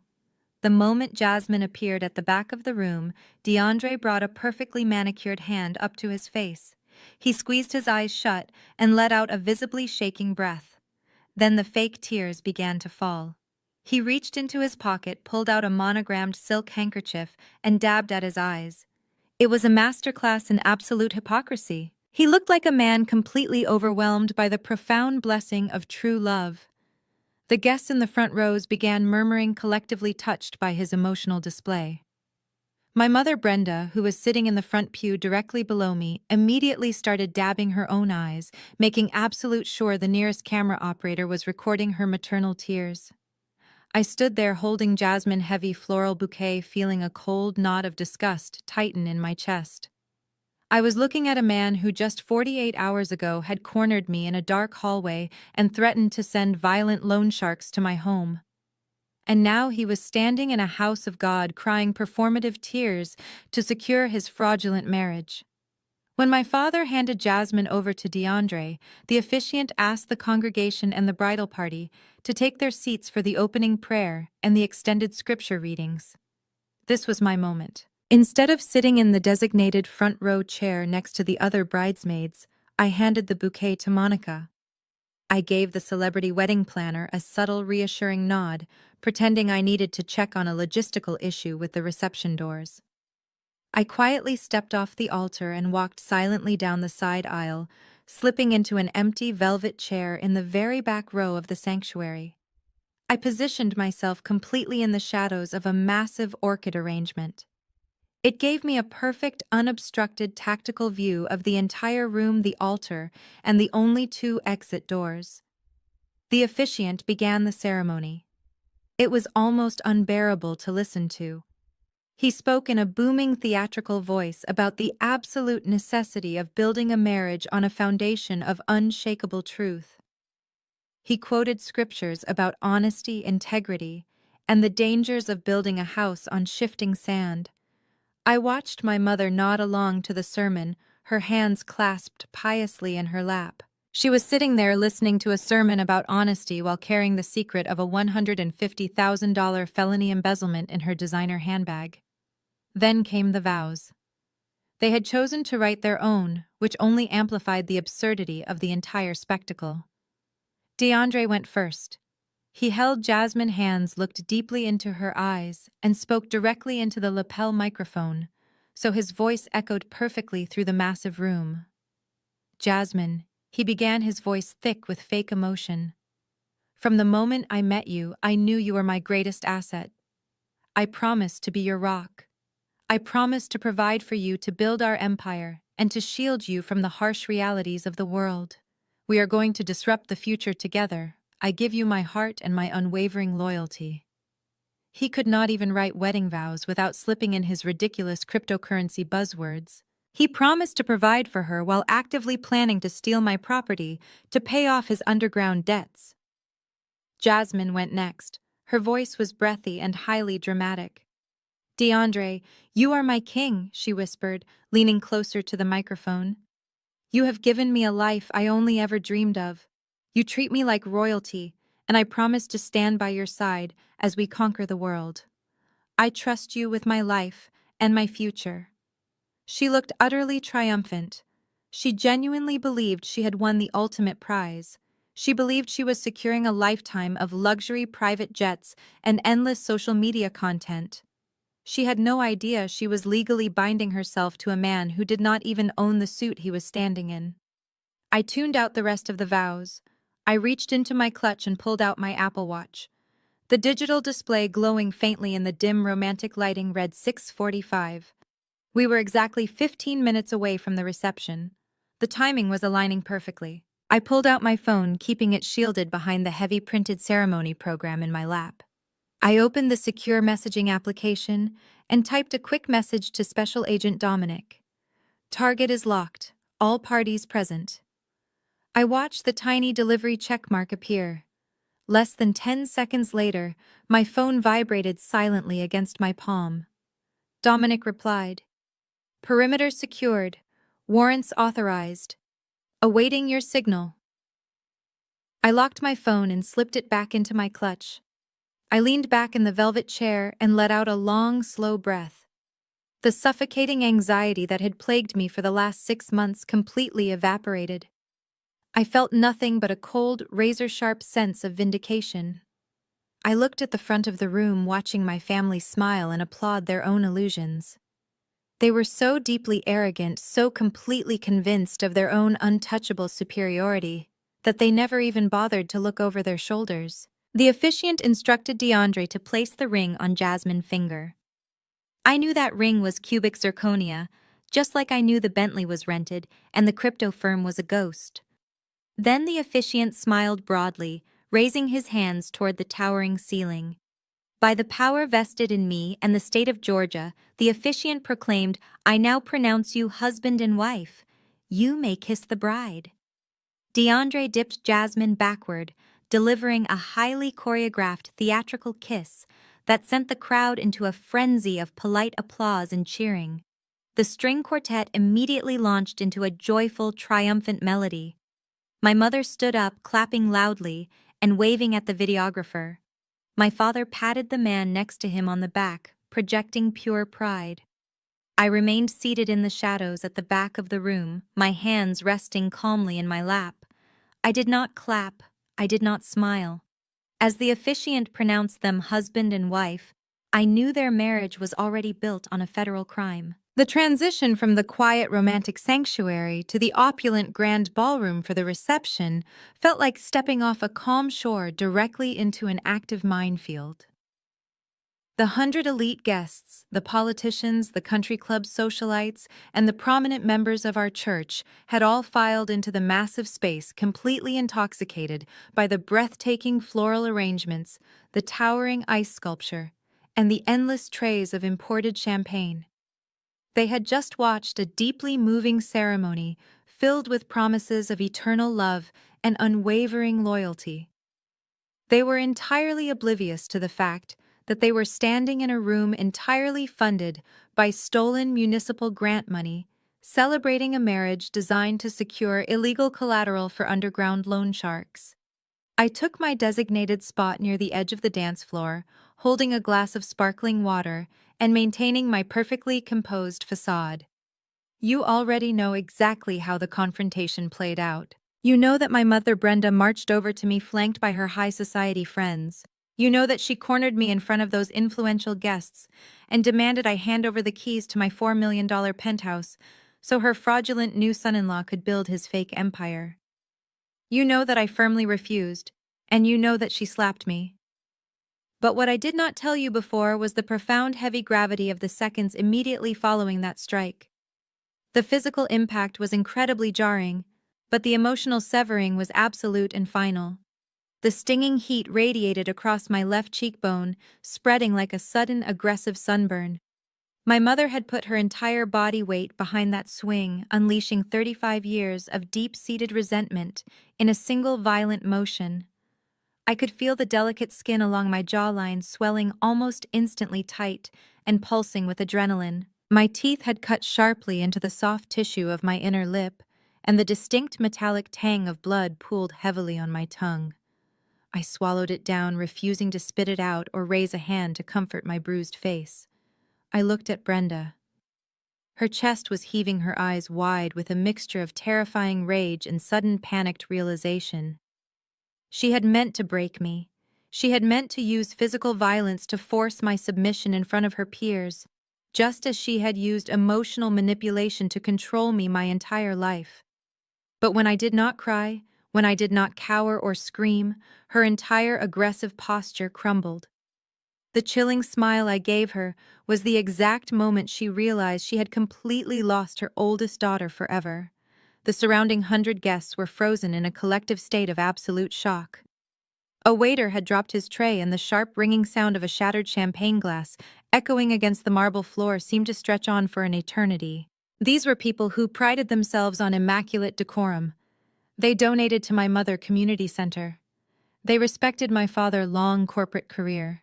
And they had just watched the deeply respected matriarch of this perfect family physically assault her own child on the dance floor of a luxury hotel. The immediate aftermath was a masterclass in the deeply toxic dynamics that had governed my household for decades. Reginald. My father did not rush to my side to see if I was seriously injured. He did not reprimand his wife for committing battery in public. His first instinct, his absolute only instinct, was to aggressively protect the illusion of our family image. He spun around, his face pale and sweating profusely under the crystal chandeliers. He aggressively waved his arms at the terrified DJ who was standing frozen behind his equipment booth. "Play the music!" Reginald hissed loudly, his voice cracking with sheer panic. "Play something upbeat right now. Turn it up and cover this up." The young DJ frantically pushed buttons on his soundboard, and a loud pulsing rhythm and blues track suddenly blasted through the massive speakers, abruptly shattering the heavy, suffocating silence in the ballroom. But the loud music could not erase what everyone had just witnessed. I glanced at Jasmine. She was not crying anymore. She was furiously smoothing down the front of her $10,000 custom silk gown, glaring at me with pure, unadulterated hatred. She was not upset that her sister had just been assaulted. She was furious because I had ruined the aesthetic of her perfect reception and stolen the spotlight from her grand entrance. I looked at DeAndre. He was taking a slow, deliberate step backward, physically distancing himself from Brenda, violently sudden outburst. The charming, confident smirk he had worn throughout the entire ceremony was completely gone, replaced by a look of sheer, terrifying desperation. He realized in that exact moment that I was never going to sign over the deed to my downtown penthouse. He realized he was not getting the physical collateral he desperately needed to pacify the dangerous loan sharks he owed money to. The walls were rapidly closing in on him, and he was completely out of options. I did not offer them a single word. I turned my back on all of them. I walked through the parted crowd of elite guests, my head held high and my posture perfectly straight. I felt the collective weight of their stares, the heavy whispers rising beneath the loud music, but for the very first time in my entire life, I did not feel a single ounce of shame. The shame belonged entirely to Brenda. The shame belonged to Reginald. As I pushed through the heavy gold-plated double doors and stepped out into the massive hotel lobby, the chaotic, pulsing music of the reception was instantly muffled. I walked out into the thick, humid Atlanta night. I handed the valet my ticket and waited in the quiet evening air. The young attendant brought my car around quickly. He noticed the dark red mark already transitioning into a deep, ugly purple bruise on the side of my face, but he wisely kept his mouth completely shut. I tipped him generously, got into the driver's seat and pulled the heavy door shut.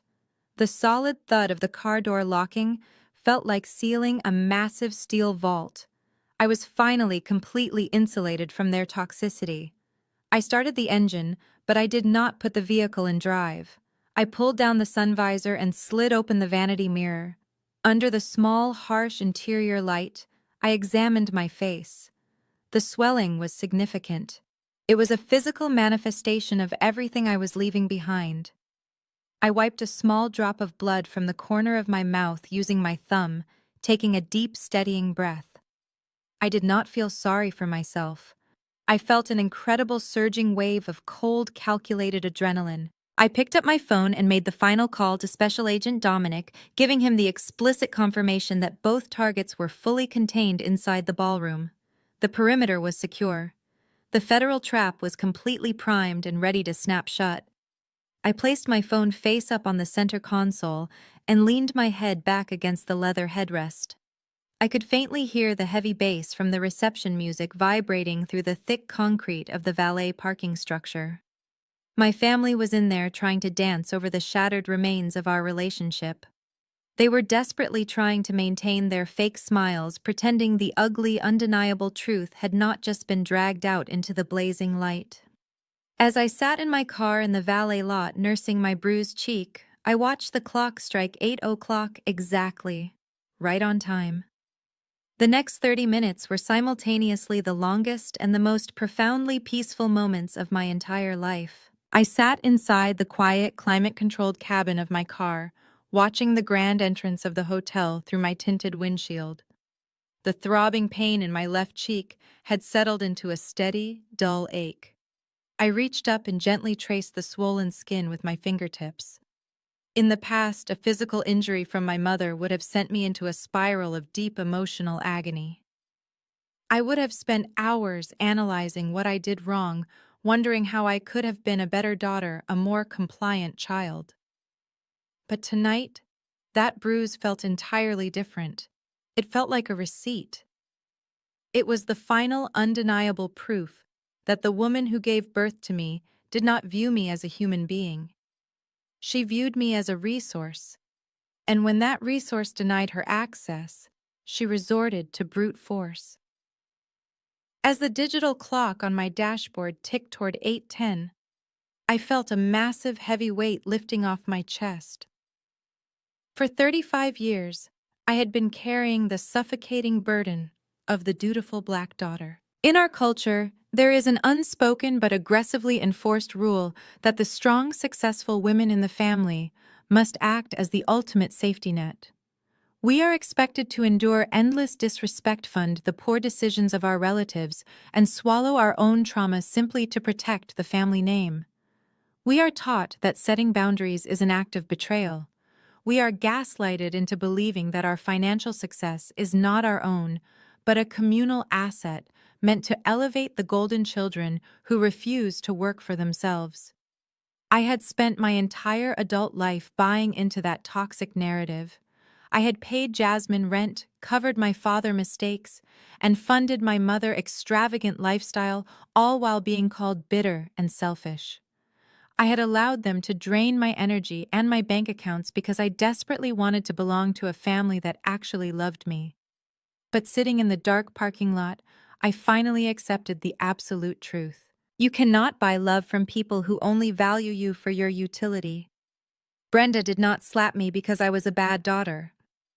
She slapped me because she could no longer control my bank account. Jasmine did not hate me because I was masculine or focused on my career. She hated me because my tangible reality exposed her fragile, fraudulent fantasy.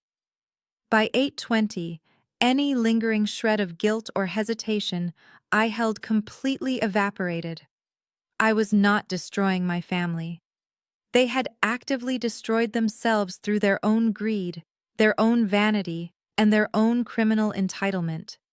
I was simply the architect of their accountability. I was finally handing them the bill for everything they had stolen. At exactly 8:25, the atmosphere in the valet lot abruptly shifted. There were no blaring sirens. There were no flashing red and blue lights to announce their arrival. Federal raids on high-level white-collar criminals do not happen like they do in the movies. They happen in absolute terrifying silence. 4 massive black, heavy-duty SUVs rolled smoothly down the circular concrete driveway of the Grand Biltmore Hotel. They moved with aggressive precision, cutting off the main exit routes and effectively blocking the entire valet lane. The vehicles parked at strategic angles, completely boxing in the front entrance. Before the engines even fully shut off, the heavy doors swung open simultaneously. Over a dozen men and women stepped out into the humid night air. They were wearing dark tailored suits with tactical bulletproof vests strapped securely over their chests. The bright yellow letters spelling out FBI were emblazoned across their backs. Local uniformed police officers quickly fanned out, securing the perimeter of the building and standing guard at the exterior exits to ensure absolutely no one could slip out through a side door or a kitchen loading dock. The valet attendants who had been chatting near their podium froze in absolute shock, their eyes wide, as they backed away slowly, with their hands raised. Special Agent Dominic emerged from the lead vehicle. He looked exactly like a man who was about to dismantle a multi-million-dollar criminal operation. His face was hard, his jaw set, and his eyes were locked directly onto the front doors of the hotel. He keyed the radio clipped to his shoulder, giving a short, sharp command to his tactical team. They moved forward as a single unified force, marching up the wide concrete steps. I unbuckled my seatbelt. I reached up and pulled down the sun visor, checking my reflection one last time. The bruise on my cheek was dark, prominent, and impossible to miss. I did not pull out my compact to cover it with foundation. I did not try to hide my face behind my hair. I wanted every single elite guest in that ballroom to see exactly what the highly respected Brenda had done to her own daughter before they watched her get taken away in handcuffs. I pushed my car door open and stepped out into the night. The heavy, humid air wrapped around me, but I felt completely untouchable. I walked briskly across the pavement, my heels clicking sharply against the concrete, and fell into step right behind Special Agent Dominic and his team. We entered the hotel lobby like an incoming storm. The luxurious atmosphere of the Grand Biltmore Hotel was instantly shattered by the presence of armed federal agents. The hotel staff in the lobby completely froze. A concierge at the front desk nervously picked up a telephone, but an agent quickly stepped over and placed a firm hand over the receiver, instructing him in a low, dangerous voice to remain completely silent and stay out of the way. We moved swiftly down the long, plushly carpeted hallway leading toward the grand ballroom. With every step we took, I could hear the muffled sounds of the wedding reception growing louder. The heavy bass of the rhythm and blues track my father had so desperately demanded to cover up his family drama was vibrating through the thick textured walls. I could hear the faint sounds of people laughing, the clinking of crystal champagne glasses, and the collective chatter of 100 wealthy people celebrating a massive lie. They were in there dancing, drinking, and completely intoxicated by their stolen wealth. DeAndre was probably trying to figure out how to force me to sign the property deed the next morning. Brenda was probably soaking up the compliments of her high society friends, pretending she had not just committed battery and federal embezzlement. They were entirely unaware that the real world, the cold hard consequences of their actions, had just arrived at their doorstep. Agent Dominic stopped right in front of the massive gold-plated double doors of the ballroom.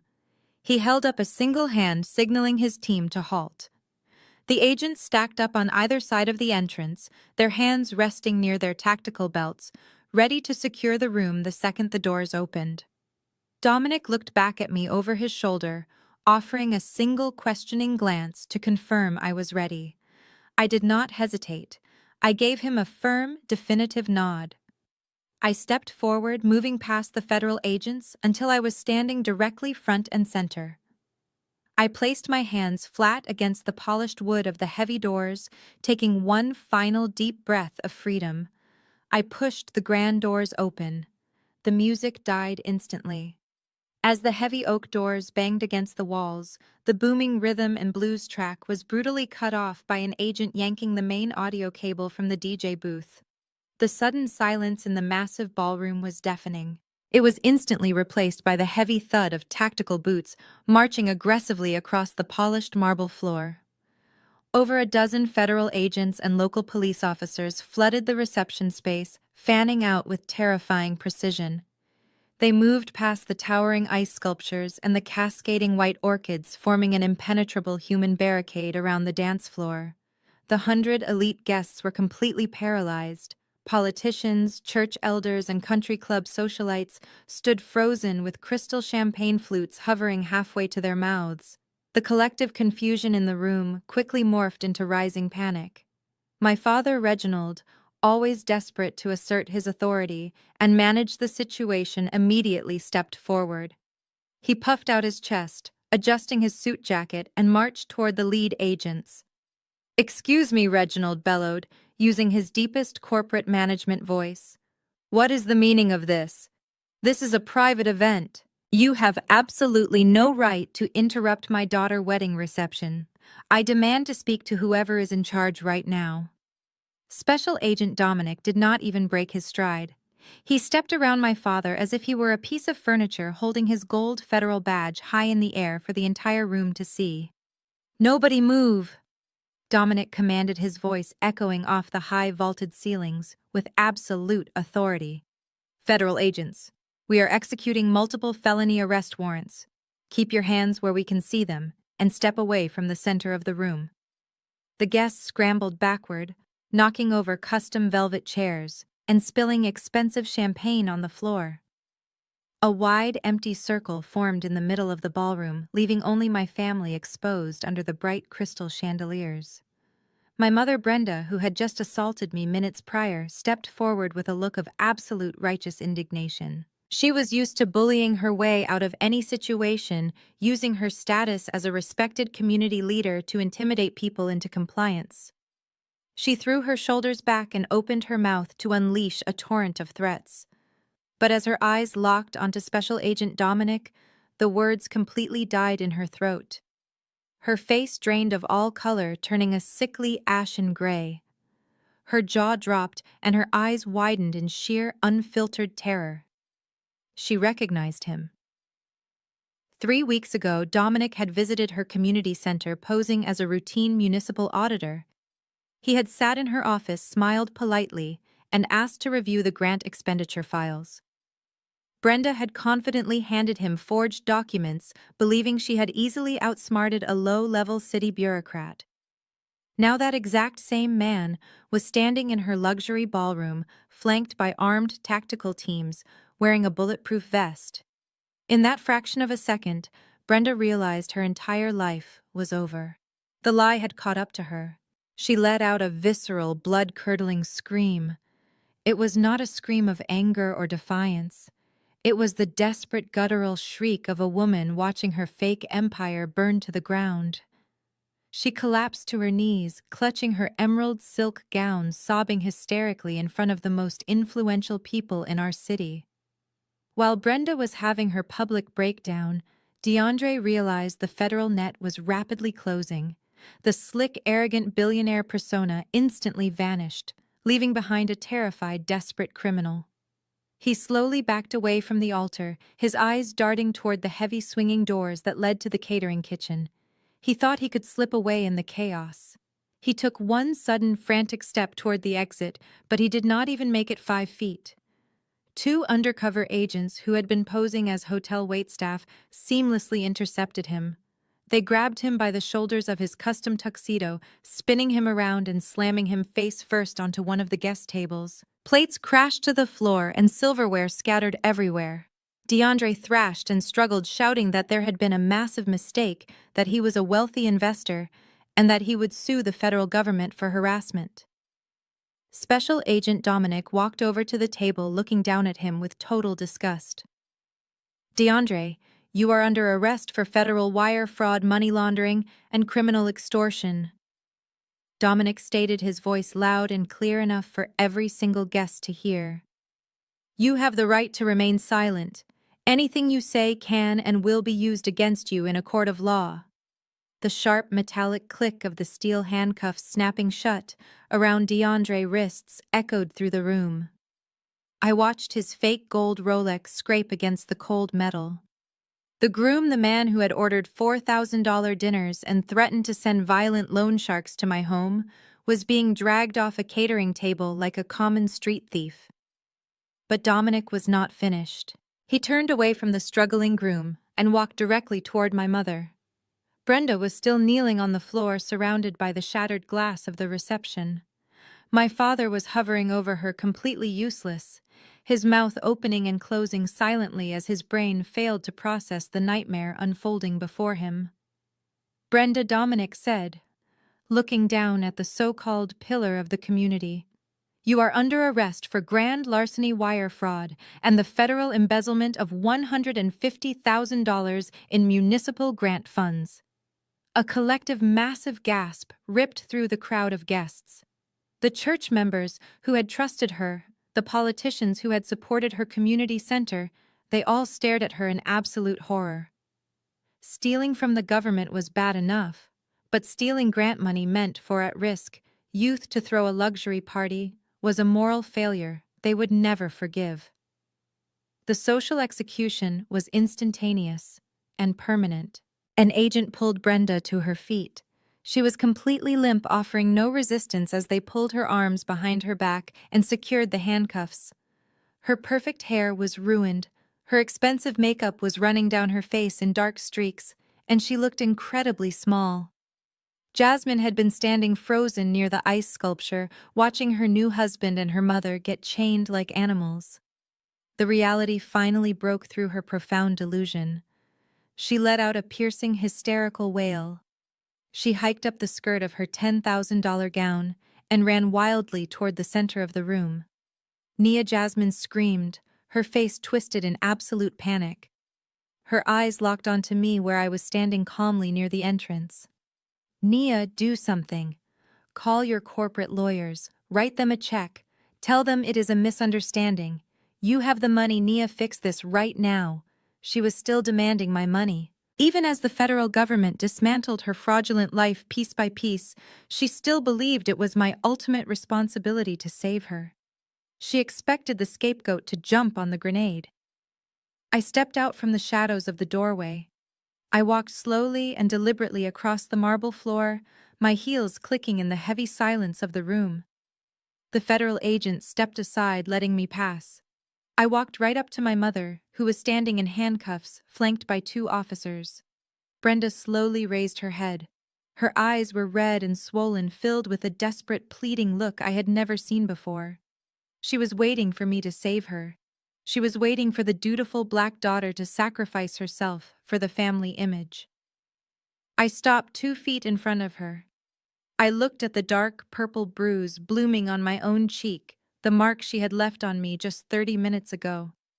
Then I looked directly into her eyes and let a cold, satisfied smile spread across my face. "I told you I was not giving you my keys," I said, my voice perfectly steady and completely empty of mercy. I turned around and walked away, leaving them standing in the absolute wreckage of their own greed. I walked out of the ballroom and into the cool lobby, following the tactical team as they escorted my mother and my brother-in-law out through the main entrance. The flashing red and blue lights of the police cruisers illuminated the night sky, casting long, dramatic shadows across the hotel driveway. The shock on their faces as they were shoved into the back of the federal cruisers was a picture I will cherish forever. The aftermath of the federal raid was a swift and brutal dismantling of everything my family had built their fake identities upon. The federal authorities did not even have to press DeAndre hard to get a full confession. The moment the polished crypto billionaire was sitting in a cold, windowless interrogation room, he completely folded. He took a plea deal almost immediately to avoid a 20-year sentence for wire fraud and extortion. He snitched on the underground loan sharks, he gave up every detail of the embezzlement scheme he orchestrated with my mother, and he laid bare his entire pathetic web of lies. But the absolute most humiliating detail did not come from his financial crimes. It came out during his sworn deposition. DeAndre was already legally married to a woman in Las Vegas. He had married a cocktail waitress 3 years prior during a drunken weekend and never bothered to file the divorce paperwork because he could not afford the legal fees. Jasmine, $10,000 wedding, the cascading orchids, the velvet chairs, and the champagne were all for absolutely nothing. Her marriage was completely legally void. She was never his wife. She was just another gullible mark in his long line of desperate cons. My mother Brenda faced a trial that was a public spectacle of epic proportions. The paper trail my investigator David and I handed over to the FBI was completely flawless, leaving her defense attorneys with absolutely no room to maneuver. The community center board members testified against her. The parents of the children she stole from packed the courtroom benches. The federal judge was completely unforgiving, staring down from the bench at a woman who sacrificed the future of underprivileged neighborhood kids to fund a luxury party. Brenda was sentenced to 5 years in federal prison. The high society friends she fought so incredibly hard to impress turned their backs on her entirely. She was completely exiled from the community she once ruled. My father, Reginald, refused to accept the reality of the situation until the very bitter end. He was so desperate to protect the family name and keep my mother out of a prison uniform that he made the ultimate financial sacrifice. He drained his entire retirement savings. He cashed out his hard-earned corporate pension to hire a team of aggressive, high-priced defense attorneys. Those lawyers took his money and ultimately did absolutely nothing to change the outcome of the trial. Reginald was left completely broke. He had to sell the manicured suburban house he loved so much just to pay off the remaining legal debts. He ended up living in a small, downsized apartment entirely stripped of the social standing he cared about far more than his own daughter. And then there was Jasmine. My sister lost absolutely everything in the blink of an eye. Her luxury lifestyle influencer career imploded overnight when the local news stations picked up the story of the massive federal raid at her wedding. The internet is incredibly cruel to people who fake their wealth. Her comment sections were flooded with people mocking her fake billionaire husband and her embezzling mother. Brands dropped her immediately, sponsors canceled her contracts, and the wealthy friends she had invited to the bridal shower completely abandoned her. The luxury apartment she lived in officially evicted her because my parents were no longer there to quietly pay her rent. 4 months after the wedding, the secure buzzer to my downtown penthouse rang. I was sitting in my living room reading a financial prospectus. I walked over to the security monitor mounted on the wall and looked at the high-definition screen. Jasmine was standing down on the street level holding two large, heavy suitcases. She looked entirely defeated. Her designer clothes were wrinkled, her makeup was completely undone, and her posture was slumped. The golden child had finally fallen all the way to the bottom. She pressed the buzzer again and her voice crackled through the small speaker. She was crying real tears this time. She begged me to let her in. She said she had absolutely nowhere else to go, and no money to her name. She said she knew she had been horrible to me, but that we were still blood. She pleaded with me to remember that we were family, and she promised she would change if I just gave her a place to stay. I stood in my beautiful, quiet sanctuary, paid for by my own blood, sweat, and tears. I looked at my sister through the intercom camera and gave her my final answer. Jasmine, I am not your bank account, and this building is not your sanctuary. I said, my voice perfectly calm and echoing through the street-level speaker. You made your choices. You stood by while our mother tried to steal my identity, and you laughed when your fraudulent husband threatened my life. Now you have to live with the consequences. Do not ever come back here. I took my finger off the intercom button before she could scream her reply. I picked up my cell phone and dialed the front desk, instructing the lobby concierge to have building security escort the crying woman with the suitcases off the property immediately. I walked over to my floor-to-ceiling windows and looked down at the street below. A few moments later, I watched two uniformed security guards approach my sister. She threw a massive temper tantrum, stomping her feet and gesturing wildly at my building, but the guards simply stood their ground and pointed down the block. I watched her drag her heavy designer suitcases down the concrete sidewalk until she completely disappeared around the corner. That was the last time I ever saw her. The next morning, I took the final necessary steps to protect my peace. I went to my cellular provider and completely changed my phone number. I updated my emergency contacts, blocked every single extended relative on all social media platforms, and instructed the security team at my venture capital firm to deny entry to anyone sharing my last name. I did not feel a single ounce of guilt. There was no tearful mourning period, and absolutely no looking back. Cutting them off was the most incredibly liberating decision I have ever made. Without the constant financial drain, the emotional sabotage, and the heavy suffocating weight of my parents' expectations, my life completely transformed. My venture capital firm skyrocketed. With my mind entirely clear and focused, I closed 3 massive funding rounds in the following quarter. I bought a second property. I traveled. I built a beautifully supportive chosen family of peers, mentors, and friends who actually respected my boundaries and celebrated my success without secretly calculating how they could profit from it. Looking back on everything that happened, I realized that what I did was much bigger than just stopping a wedding or protecting a penthouse. I broke a massive generational curse. For generations in our community, there has been this deeply flawed, toxic expectation placed firmly on the shoulders of successful Black women. We are conditioned from birth to be the mules of the family. We are expected to carry the financial burdens of grown adults, absorb the emotional abuse of our elders, and smile through the disrespect, all in the name of family loyalty. We are taught that setting boundaries is an act of betrayal, and that cutting off toxic relatives makes us cold and bitter. But abuse disguised as family tradition is still abuse. Financial exploitation disguised as communal support is still theft.